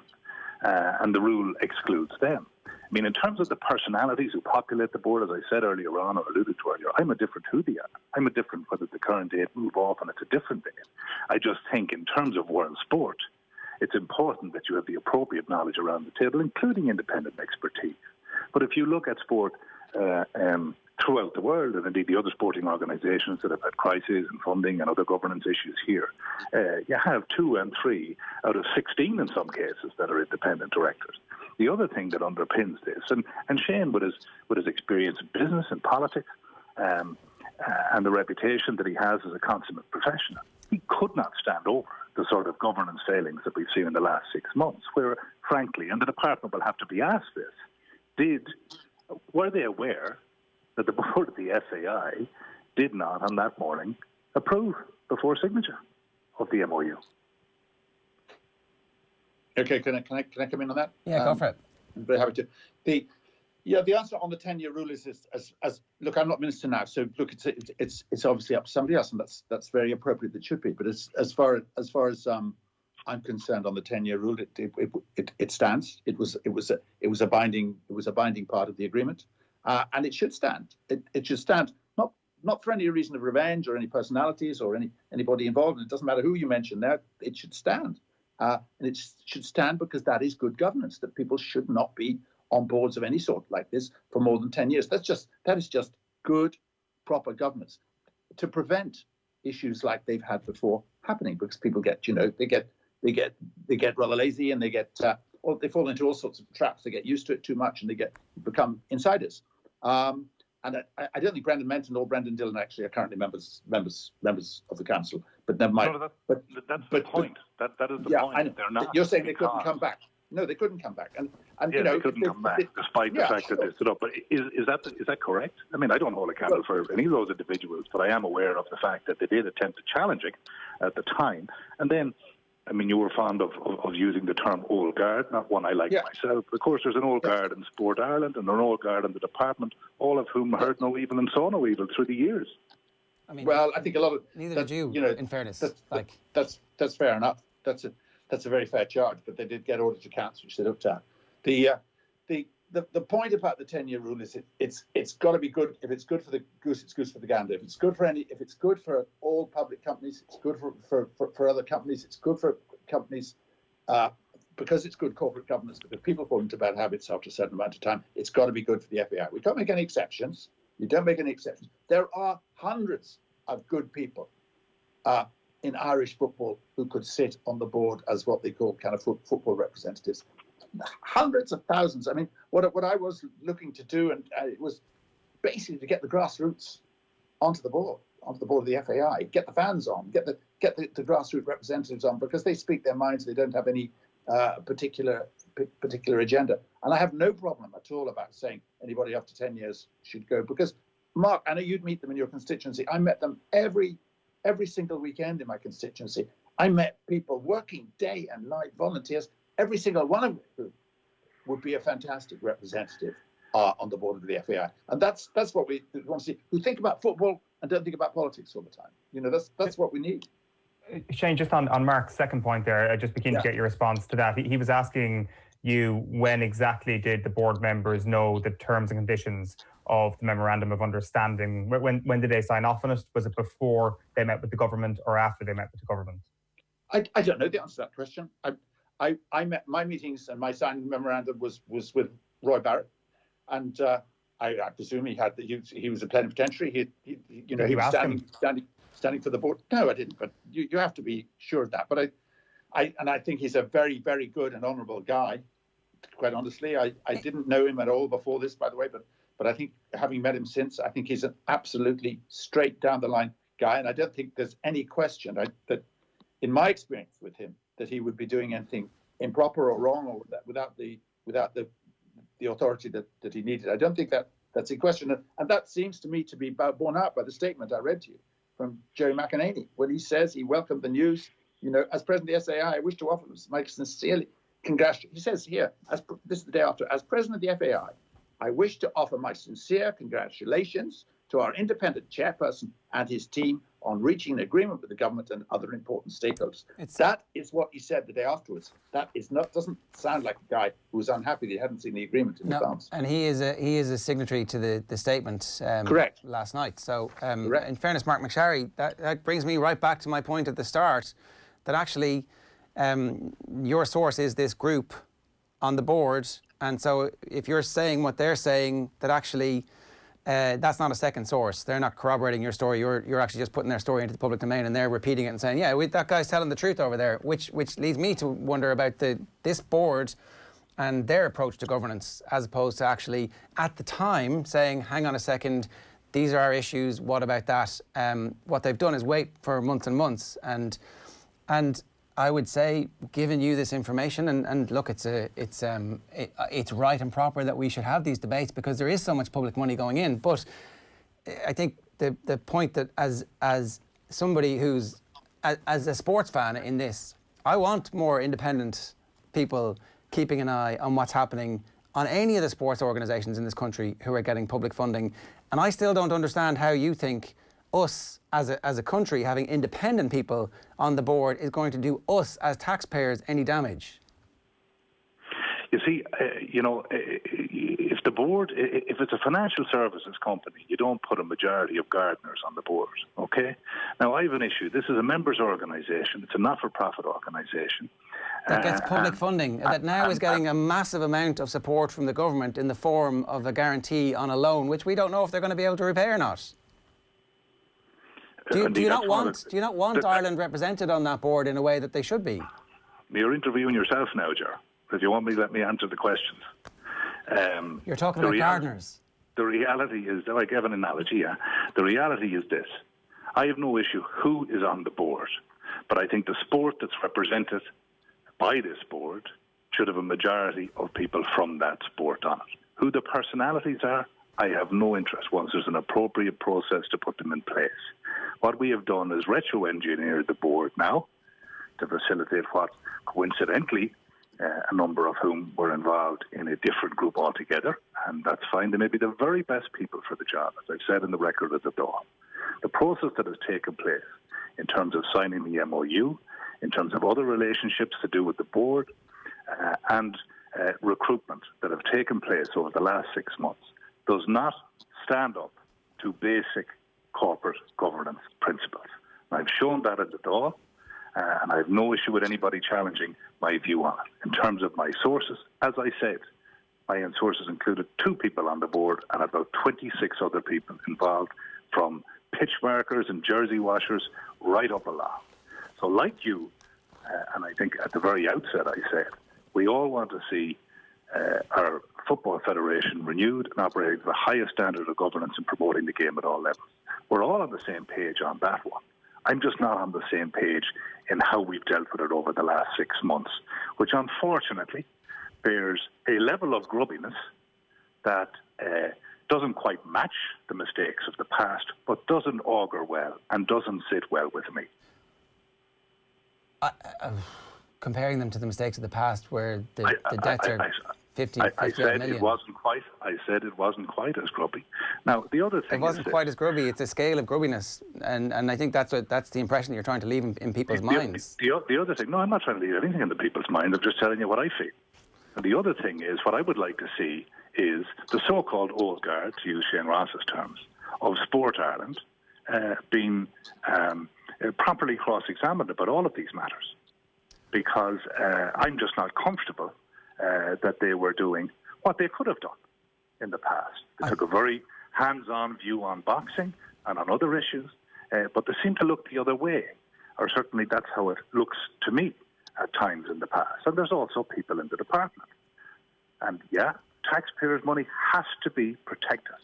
But I'm not prepared to make the sweeping remark that everybody that was involved in football, and indeed Shane Ross poured this out himself from grassroots level up, but nobody's made that. Aren't in a position.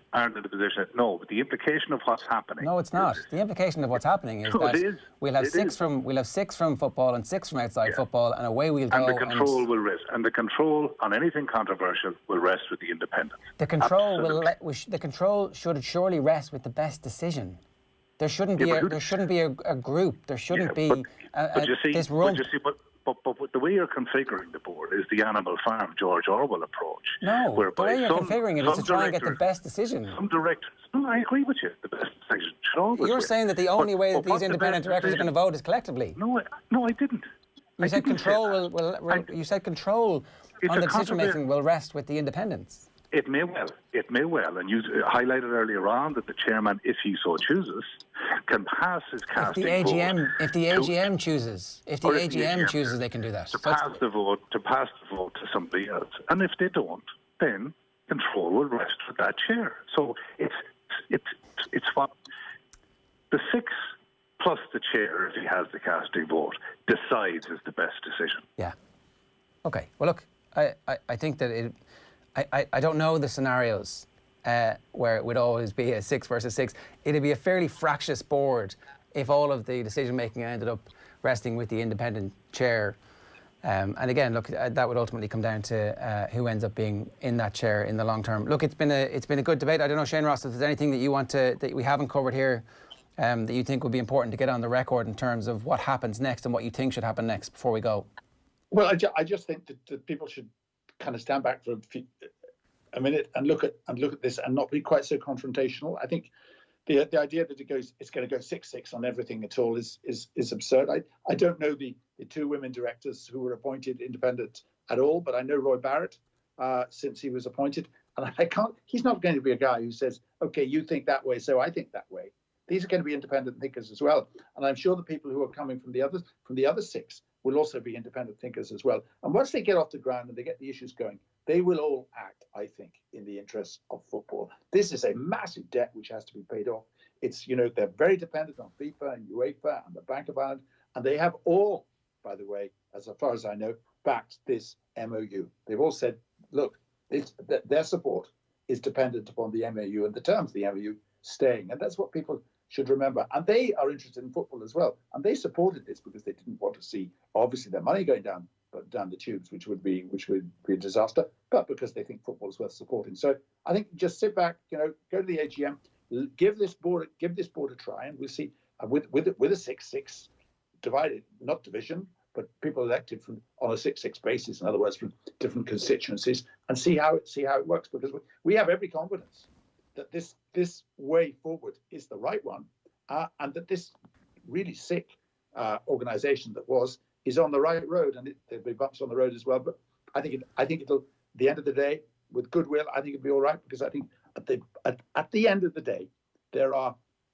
several 100,000 people younger than you and me who go out every Saturday and Sunday to play football and just to enjoy the good of their health, their mental health, their physical health, and that's what it's all about. At the end of the day, they're going to be people who win or lose out of this. Shane Ross, Mark McSherry, thanks to both of you for joining us this morning. We've gone way over time, and that it is 9:51. If you want to get involved in the conversation, 087 9 180 180 is the number. UEFA Champions League nights UEFA Champions League nights in are back. And to celebrate, OTB has teamed up with Pepsi Max and Doritos. We're delighted to be announcing a special remote roadshow live on the 20th of August, as well as a special private video call with David Myler for 5 lucky winners. Not only do you get to ask the questions, you'll also land a Pepsi Max and Doritos hamper for your chance to win tickets to either of these amazing experiences. Keep an eye on our social channels over the next week, or search OTB Sports in the App Store. Pepsi Max and Doritos, it's back. Get ready. Joe Molloy is going to join us next to talk about the PGA Championship. First, though, let's hear from Leinster Rugby head coach Leo Cullen, who joined Joe last night. You can listen back to the full podcast on the OTB Sports app right now. Everyone wants happy, contented kids, and they turn into happy and contented people, and go about, being their best selves, basically. So, so like I think the big thing is for people that there is lots of support out there, and just making sure that we're looking after, society's looking after kids, because I do strongly believe the early intervention piece is so important. And there's been great challenges with COVID and lockdown for so many different families out there. So I've sort of seen some of that at various different levels. But I think just from a general message is, when you see certain signs, I think it's important to ask the question and try and get some help and assistance, because there is help and assistance. And none of us have all the answers, but it's important to try and share from some of the experiences. Something we talk about all the time, from our own guys, and for us as a club, even like that legacy piece, and how do we what is that legacy word? What does it actually mean? But it's kind of passing it on down, so the younger guys coming through have a greater respect and understanding for what's been there before them, and so they can pick up the batons. So, and make the experience better for the next person. Yeah, great stuff there from Leo Cullen. A conversation with Joe, who joins us now. Joe, good morning to you. How are you? Good morning. You gentlemen have had an interesting morning. Yeah. What are you going to do? I actually started this morning listening to you talking with Pádraig Harrington, who, I can't wait until he's finished as the Ryder Cup captain and he's just doing golf analysis every week. I know. I think he's pretty much the best golf pundit out there, isn't he? Well, he was like, so this guy's going to be able to win if this happens. And on the 18th, when you're standing over there, and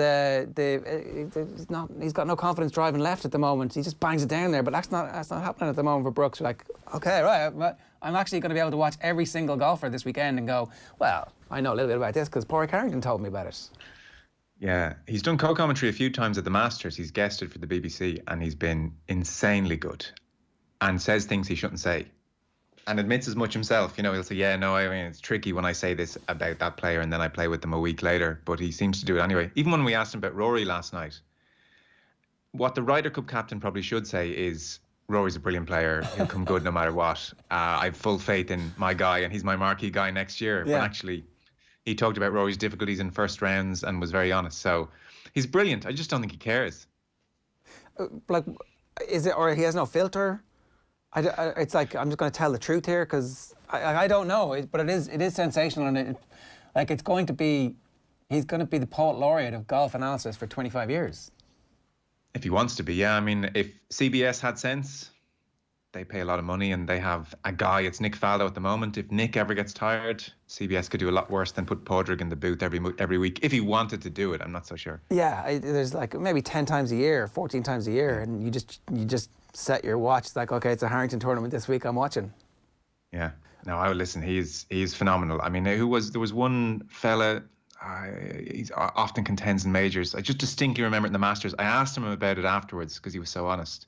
It'll come to me. Anyway, he was playing and he was going very well in the tournament. And they were saying to Harrington, geez, this guy's got a chance. Charlie Hoffman. And Harrington said, yeah, look, he's a really good player when he's in position, but when he gets out of position, I'm not so sure.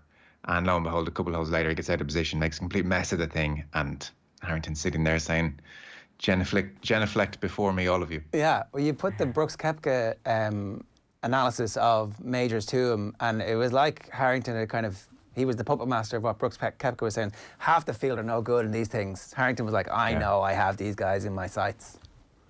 Yeah, because it struck me when I read the Koepka thing. So Koepka's obviously defending champion here at Harding Park, and he's won the USPGA for the last 2 years. He doesn't win regular events, loses interest, finds it hard to concentrate. He wins more majors than he does PGA Tour events, which is the inverse of every other player, really. The pressure is such. But he talks about majors. He says half the field won't play well because the course setup won't suit them. So that's half the guys gone.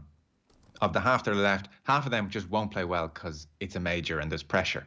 And then he says, I just need to play okay, and then there's only about 5 to 10 guys I need to worry about. So Koepka sets off in a major thinking to himself, I'm in the top 5 to 10 here. And he says himself, I'm mentally tougher. And that struck me as a real Harrington mindset, because Harrington always used to say when the weather was bad, he knows 80% of the field have checked out. So Harrington used to say, people think I love bad weather. I don't. I hate bad weather. It's miserable. It's rainy. I have to wear layers. But I do know that everybody else hates bad weather as well. So it's to my advantage if I have a good attitude. And Koepka's attitude in majors is frightening. It's nuts. Like in no time, this guy's won the same amount of majors as Rory McIlroy, 2 US Opens, 2 US PGAs. And he sits there on Tuesday in his press conference and says, half of these guys won't play well. The other half, they never play well in the major. So I've only got 5 to 10 guys to beat. And yeah, I should beat them. Is he faking that? Did he fake it into existence? Is there an element of the secret about this? I wonder. I do wonder. I'd love someone to dig into him on that point. It's a really interesting one. But he came on the scene and won majors pretty quickly. And he makes bogey, he makes double bogey, he bounces back. He's unflappable in majors. What he says is that he loses concentration in regular events, that the setups are that bit easier, the pressure's off, he finds them a bit boring. Majors, he loves being in them. Like even last year, when Woods won at the Masters, Koepka was one of those 4 players that went into the water at 12. So at that point, you feel like you're going to crumble. People forget that Koepka bounced back with an eagle and a birdie. He just has this rock solid belief in himself. Like I said, unflappable. Yeah, it's hard to tip a guy to win it for a 3rd year in a row. That doesn't happen very often. But for me, he's the favourite. And I feel he'll be there one way or another. We'll get on to Rory, we'll get on to others. I think with Koepka, he could turn up at the event either the day before or the week before. The airline could lose his clubs the night before and he'd just have to grab some from the shop. He could be playing with a ball he's not comfortable with. He could be tired, have slept, have not slept. I think he puts all of that peripheral stuff. He says, I don't care. He just finds a way to do it, and he does it in different ways. It's part of Koepka's mentality to actually sit there in those press conferences, slag off all his competitors because he wants to try and create this arena where he is dueling his opposition players. Like he obviously said, what was it about Rory last year? I can't remember. No rivalry, sorry, that was it. And then when Roy McIlroy did his interview with Paul Kimmage this year, he was like, why would there be a rivalry? It's an individual game. I just need to focus on myself. I don't need to focus on Brooks Koepka. It's clearly just the philosophy that he taps into. And I wonder if Rory should potentially be tapping into that a little bit more himself, because it's working for Koepka on the big weeks. It's an interesting point. I mean, Rory in that Paul Kimmage interview said he's not a confrontational person. Koepka seems to have no trouble. I mean, he's called out Bryson DeChambeau twice now. One with that, that gif of, I think it was Kenny Power, the fictional baseball player, responding to steroid allegations. Just put that tweet up. It's insane, but he just did it. And then at the weekend, DeChambeau, who we should touch on, looked for a ruling because there were 2 ants near his ball. It was ridiculous. And a day later, Koepka was in the trees and he turned to his caddy. He knew the mic was there, he knew the camera was there, and he pointed at the ball and said, oh, look, there's an ant. And his caddy looked over and he said, I'm just kidding. So he's taking guys on left, right and centre. His interpretation of it, if he's asked about it, is he's not really a golf fan.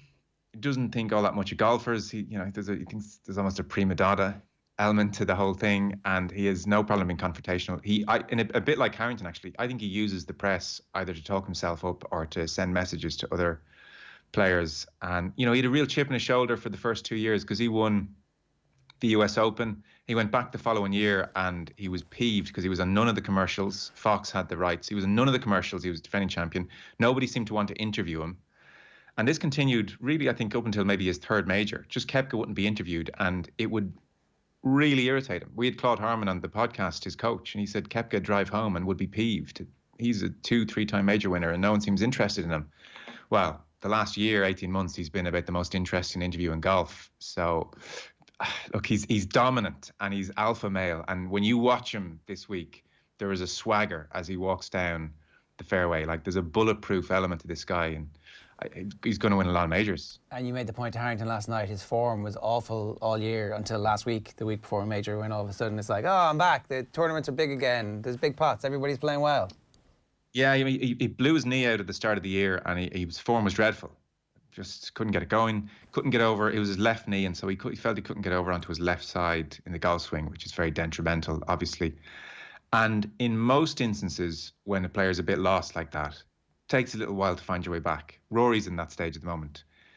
Whereas Koepka flew over Pete Cowan, who he works with from time to time. They spent 2 or 3 days together, and Switch flicked, and he turned up at a WGC last week, was brilliant again, finished second. So just like that, he's turned it around in time for the majors, and he says, yeah, I just needed 2-3 days and I'm back, I'm sorted, So he's really impressive, and most golfers don't find a fix that quickly and put it into competition that quickly. Harrington still thought he looked a little bit iffy on his drive and a little bit unsure, but Harding Park, it's not like there's water everywhere and there's treacherous holes where you can completely blow up everywhere. So as Koepka said, this is how he talks. He said, this is a big boy golf course and it suits me. There's definitely, golf needs him to be the person he is being at the moment, who has kind of a villainous air to him, but it actually isn't a villain. And then it has some villains who are emerging, kind of perfectly chiseled and perfectly formed. Let's talk about Rory, though. What is the story of Rory? Because his game isn't good at the moment, and at the start of the year, his game was absolutely sensational. Sensational, yeah. If anyone's been railroaded by the lockdown, it's been McIlroy, because at the start of the year, he just... it depends who you talk to. Certainly since Portrush in particular, and the blow-up in the first hole there, it feels like there's been an air of, McGinley uses the phrase pointy elbows. There's been just a focus to McIlroy. Now, he will argue, of course he will, that he's always had that focus, and, people read too much into his body language and his attitude. But there's been a discernible difference. And he won 4 times last year, including the Players, including the Tour Championship. And he came out this year, and sometimes he doesn't come out after a break and hit the ground running, but he came out this year and hit the ground running. He was sharp. He had 7 consecutive top 5s. And it looked, for all the world, like he was heading to Augusta. And it was as close as his to lose as it can be. Tiger Woods was nowhere with his back. Brooks Koepka was in, the mire, injured. John Rahm hadn't kind of, won and blossomed. Justin Thomas wasn't in great form. It was really there for McIlroy. And then lockdown happens. He took some time off, and he's just come back, and he hasn't played well. Paul McGinley said on the Sky Sports coverage last night that he's heard that he's not quite happy with his technique. He wasn't that far off 2-3 months before, and he just had, he's played a bit. It's not like it was first tournament rough. He's played 3, 4, 5 times and just hasn't looked himself. So you're looking at him turning up and having found something in the last couple of days, and maybe with a player of his ilk and quality, it's as simple as a range session and a couple of balls come off exactly the way he likes it, and he sees a trajectory and he sees the route and he's back, and maybe it's a Koepka-esque turnaround. But it's hard to predict that right now, because, like I said, he's had plenty of tournament rounds in over the last month and a half, and it just hasn't been there. He's been really sloppy. As ever, there's a worry over his putting. He's ranked 98th in strokes gained putting, and so that's always an issue with McIlroy. But he can, he's won 4 times with streaky putting. His wedge game is a worry. There was a tournament there a couple of weeks ago where he landed a 5-wood, beautiful. He's the most beautiful swinger for golf club. From 257 yards, he landed it to 8 feet. And on the same day, he missed 3 greens from about 100 yards. Right. And so his wedge play is always a concern. Why that is, I don't quite know. It's something he's worked on. At times, it's much better. If you were to make a case for him, it's very easy. He's still world number 3. He's, all about the majors. And this course on paper should suit him. It's long.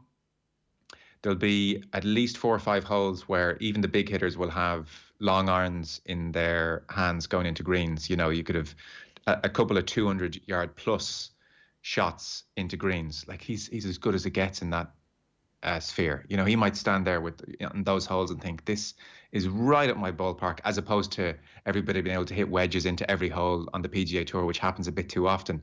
So, and he's won here. in 2015. He won the WGC match play here. So he'll have good memories. It's just, I don't know. I always compare him to Koepka, and Koepka will just find a way. And with Rory, there's just too often something off. You know, at the moment, he gets things into his head, I think. At the moment, he talked to Ewan Murray in The Guardian about fast starts in majors.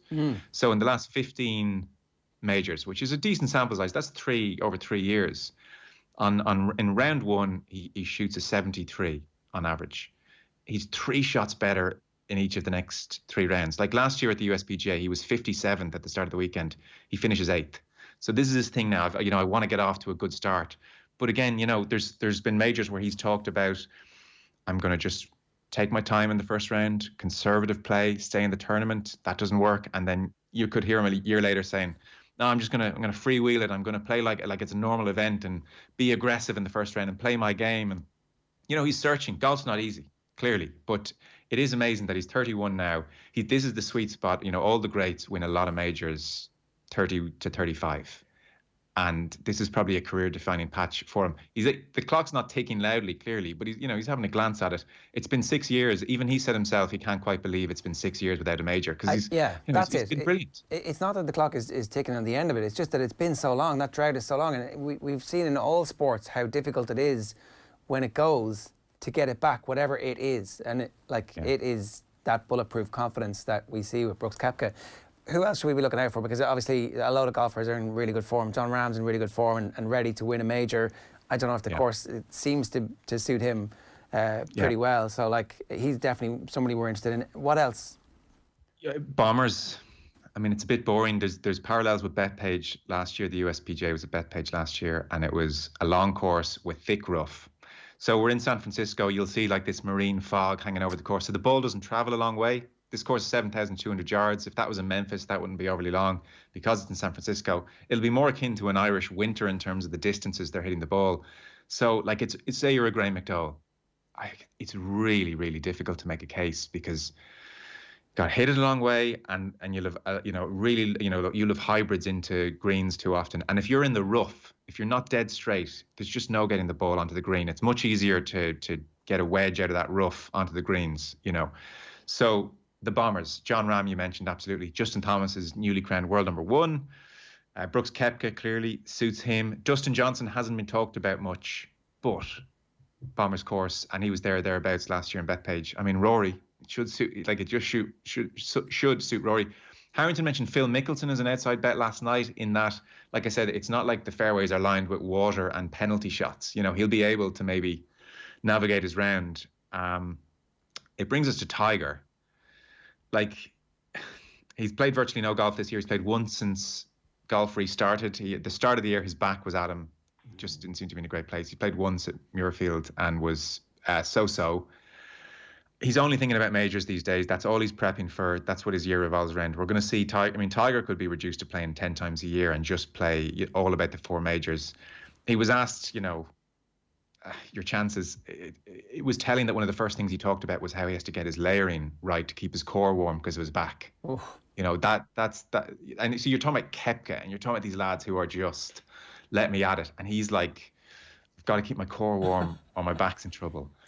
And he played at Muirfield, did well on Thursday, was terrible on Friday, and did okay on Saturday and Sunday. Spoke afterwards. He just woke up on Friday and his back wasn't right. That was just, I couldn't turn the way I needed to turn to hit the golf ball. So for your first point is he needs 4 consecutive days where he wakes up and for whatever reason, the back is good. And, increasingly those kind of 4-day consecutive windows feel in short supply. And then the other point is, I hope I'm wrong because Hank Haney tipped Woods and, he tipped him strongly and he tipped him for the Masters last year. So that's a voice worth listening to clearly. But I just have this image of Woods. And I hope it's not the case because you just, him at leaderboard on a Sunday is amazing. But I can just imagine us seeing him. It'll be cold. His ball will be in the rough. It'll be damp, thick, Irish, horrible rough. He'll be 200 yards from the green. And I can see him taking a swing at it and feeling his back a little bit, maybe not wincing, ball not going that far, and him just thinking, this ain't for me. This ain't for me. Now, look, if he gets in there and gets in with a sniff, he's lethal still on a Sunday. We saw that at Augusta. And Haney made the point that because this course is toughish, he doesn't have to worry about someone doing something stupid on Thursday, like shooting a 10 under and having to really chase it. Like, he can plot his way around, and there's nobody more strategic and brilliant with his mind than Woods. It's like such an underrated quality of his play. So Haney's argument was he can get there on a Thursday, shoot a 74, stay in the tournament, hang around. That was his strategy at the Masters last year, just to hang around, and that will be his strategy here. So look, here's hope, and I don't know, like, his back is a lottery. If you get a tournament where Woods is in it, and you're a Woods fan, just enjoy it, because it does feel like they're in an endangered species. We're on the last 5 or 10 of those that we're ever going to be able to see and watch and enjoy. Yeah. Joe, Golf Weekly out every Thursday. What's on the pod today? We recorded yesterday. That's how excited we were. We wanted to get it up. So we had Peter Lowry, myself, and Fionn. Nathan's on holidays. I think Nathan's cleared his schedule so he can watch every shot. Peter Lowry tipped Matt Fitzpatrick, interestingly. Right. He's played well of late. Yeah, he liked Fitzpatrick. Really good straight hitter, good putter. Harrington, I can't remember. Who did Harrington tip last night? Did he lean towards... He leaned a bit towards Brooks. John Ram, he mentioned as well. He had an outsider. He had somebody he mentioned Phil Mickelson enjoying this course. I was like, what? Yeah, he mentioned Phil, because there's no like disaster with water and stuff. Phil can kind of open the shoulders a bit and have a crack. So it's wide open. Like, golf is nuts at the moment. Any of those 300-yard plus hitters, and there are lots of them clearly. Oh, Bryson DeChambeau, we should just mention briefly. This guy has transformed himself over the winter. He's now averaging about 345 yards off the tee, which is just insane. There's a thing. There's a super fast camera that they have in baseball where a little league coach was like, I wonder if I actually slowed this down and got some information, got big data to teach me how to do this, and it has transformed the analysis of people who could reach a certain speed but not have an output has transformed mediocre players into great players. If I was Bryson DeChambeau, I would find that guy and say, we did a lot of work over the winter on my club head speed, and it was all about, like, come up with a story, create a narrative. Yeah. I mean, he's very concerned with his brand. I mean, he's a weird character. Weird's unfair. He's a bit eccentric. Like, a couple of weeks ago, he had a row with a cameraman who filmed him, he felt, for too long after he hit a bad shot, and he felt he was entitled to privacy on the golf course where he's playing in a tournament. Yeah, don't look at me. And 2 hours later, he still said, it's bad for our brand. People need to think about our brand. And he's had 2 really high-profile run-ins with rules officials where he's like faux polite and passive-aggressive, and that has done him no favors. And people don't like him. I mean, he's box office, and what he's doing is actually, it's incredible. I like 340, 350-yard drives. I mean, McIlroy even was playing with him a couple of weeks back and said he just couldn't believe what he was seeing, that he hit one 370 into the wind. And so he's potentially changing the game, and we may see every golfer coming out of college now look like Bryson DeChambeau. And it's this, if Woods was a leap in 2097 territory, and maybe, we've had another leap in the last kind of 5, 6, 7 years, DeChambeau's another leap, and may prompt the authorities to change the game. But the short point here in DeChambeau is he's really smart fella, came on tour, does things no one else is doing. All his clubs are the same length. He said, why is my 5-iron longer than my wedge? I should just play with a club. They should all be the same length. People said he's mad. That's not the way the game is. No one does this, Bryson. He did it, and he's done it to general acclaim now, and it works for him. But so he's reinvented his game. He's hitting the ball further than anyone's ever hit the ball in competition before, and he's been successful. He won a couple of weeks ago with it, and now this is the first time we're going to see him bring that kind of a game to a major championship with tougher conditions. Peter Lowry, for instance, thinks at a major, if he goes offline, he's going to go way offline, and he won't get away with it. Bryson clearly thinks he will. And here especially, yeah. And here, yeah, I mean, it's not a bad entry point, if for this kind of an approach. So, I mean, he's box office. He's getting angry at everyone. Other players, are sniping at him. He's sniping back. But like, he's must watch. I think he's playing with Ricky Fowler and someone else decent. He'll be in a good group. Like everybody, and Harrington said this, Rory, when he's trying to sort out his own first round and he's scanning the leaderboard for names, Bryson is now a name that everyone's looking at. Yeah. And that's kind of an amazing turnaround. Bryson DeChambeau doing things that no other sports people are doing in other sports organisations. I bet you he'd be in favour of 6 independent directors on the FAI board. He wouldn't be looking around the world and going, nobody else is doing this, so we can't do it. Which is always a good reason to do things, isn't it?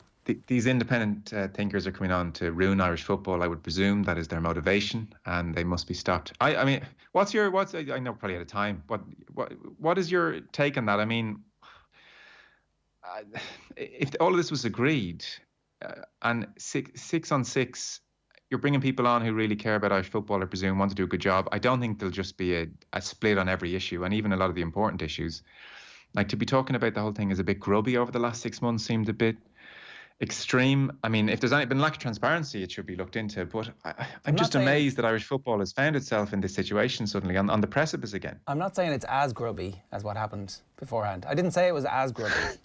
Okay, fair enough. But you've now trying to put it on a spectrum, and that's, I don't.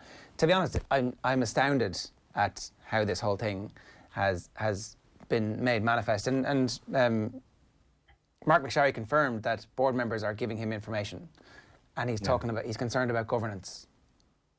He's concerned about governance, and that's the governance over the last 6 months is what his concern is. So I'm astonished. Like, this is a civil war in Irish football where the board is calling on its CEO to correct something that a politician had said. I have never seen this in any of the stories going back all the way to Aircon Park. Like, it's as big an FAI scandal as I can remember, where the board, not through the media department of the organisation that they represent, they had to issue this separately. That's mad. Yeah. This is crazy stuff. Yeah, they really have presented this as a hostile takeover, as if these lads from the visionary group are coming in now and they want to privatise Irish football and take over for their own good. And if you're going to say that, you need to provide a lot of evidence, and they haven't done much in that way. You know, they've phrases like lack of transparency. Yeah, so the board were upset about this thing, but actually, you know, listening to the press conference yesterday, we were given the ability to sign this. The president said this is a great day for Irish football. We've saved Irish football, and then a couple of months later, he's signing a thing going, well, we didn't really know about it at the time, and we backed this politician up. It's like, why are they backing this? He's not even the spokesperson for sport from his own party anymore. Like, look, I'm sure there's plenty more for you guys to get stuck into on that a little bit later. I know it's not the sexiest topic. It got 3 out of 10 on the Eoin Sheahan sex appeal. Oh my God! A little bit earlier on. No, it's up to a 7 now. Good governance and sports administration. Tune in. Joe, good stuff. Thanks a million. Enjoy the golf. All right, lads. Bye. So, plenty more to come. Check out Golf Weekly. The best place to get it these days is on the OTB Sports app. You can subscribe to it there. The subscription numbers for Golf Weekly on the OTB Sports app, by the way, are off the charts. The Golf Weekly fans are the early adopters of this world, so they obviously recognise game when they see it. OTB Gold today is Jack McCaffrey. State of the Union episode 3 is a brilliant one. Michael Cheika and Andrew Mertens are on that. Gold at 6 o'clock tonight is Nigel Mansell, and then from 7 o'clock OTB is live with the news round. Dublin footballer Davy Byrne, the latest in the golf. The football show with Dan McDonnell booked for it already. There will be a day of intrigue. I'm telling you, there's going to be a day of fallout from what's happened on the show this morning and from what happened last night as well. If you missed it, Mark McSharry and Shane Ross on the FAI. The beef is real. Jadon Sancho versus Manchester City and Joe Molloy previewing the PGA Championship. You can get the whole thing back on the OTB AM podcast, which you should subscribe to wherever you get your podcasts. Best place, as I said, is the OTB Sports app. Tomorrow, Adrian and Eoin have a brilliant show lined up for you from 7:30. We'll get to all the stuff that we couldn't get to today because we ran over with the football debate. At 10:20, another epic OTB AM is in the books. Good luck. OTB AM. With Gillette, we don't just play the game, we change it. Gillette, made of what matters.